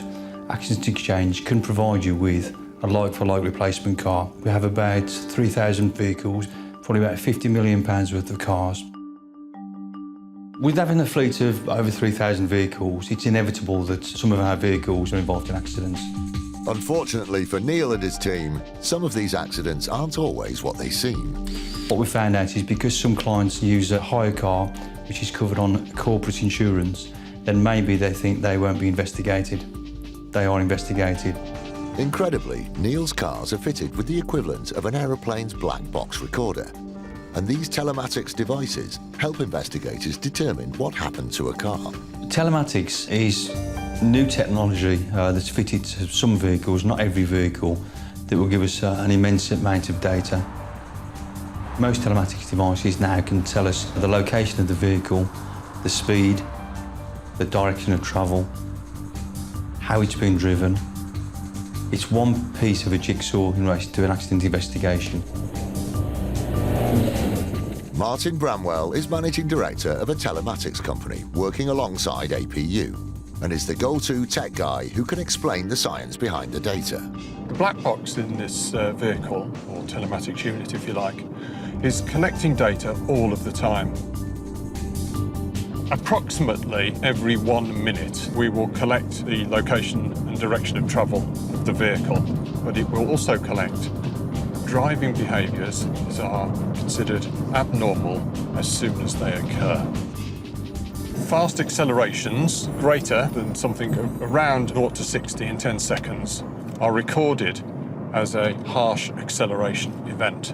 We can also detect harsh swerving. So for instance, going around roundabouts or corners in too hard a manner will also register as a bad driving behaviour. The computer system at HQ has been receiving communications from the car's black box device. Now back at the office, Martin analyses the data. This is the start of the journey, clearly marked. Each one of these blue dots indicates the location and the date and time, together with its direction of travel. Occasionally, you will see these harsh braking event markers, which in this case have occurred just as the vehicle has been approaching some junctions. It's exactly this kind of electronic information that proved worth its weight in gold to the accident investigations team. Whenever there's a claim, what we will do is investigate it to the best of our ability, using all the tools we have available to us. There was a claim that came to my attention where a client had said that whilst on hire, he'd had a collision in the vehicle. Probably a low-speed collision, nothing significant that was going to cause a lot of damage to the vehicle.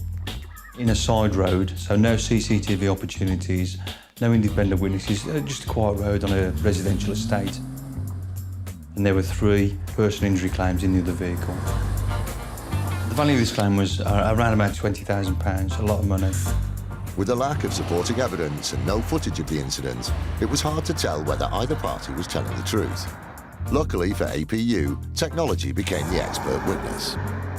We looked at the telematics device and significantly at the time of him saying that the collision had occurred, the vehicle was 2 miles away in a totally different location. With this collision, we could say that it never actually occurred. From that, the personal injury claims were withdrawn. It was now becoming increasingly obvious that both the claimant and the driver weren't being honest. There were significant similarities between the client's case and the third party's case, which tended to suggest for me, with hindsight, that they'd perhaps collaborated in relation to making this claim up with a view to trying to get a personal injury claim forward that wasn't going to be challenged because it's a big hire company, no one's going to investigate it, and they were wrong.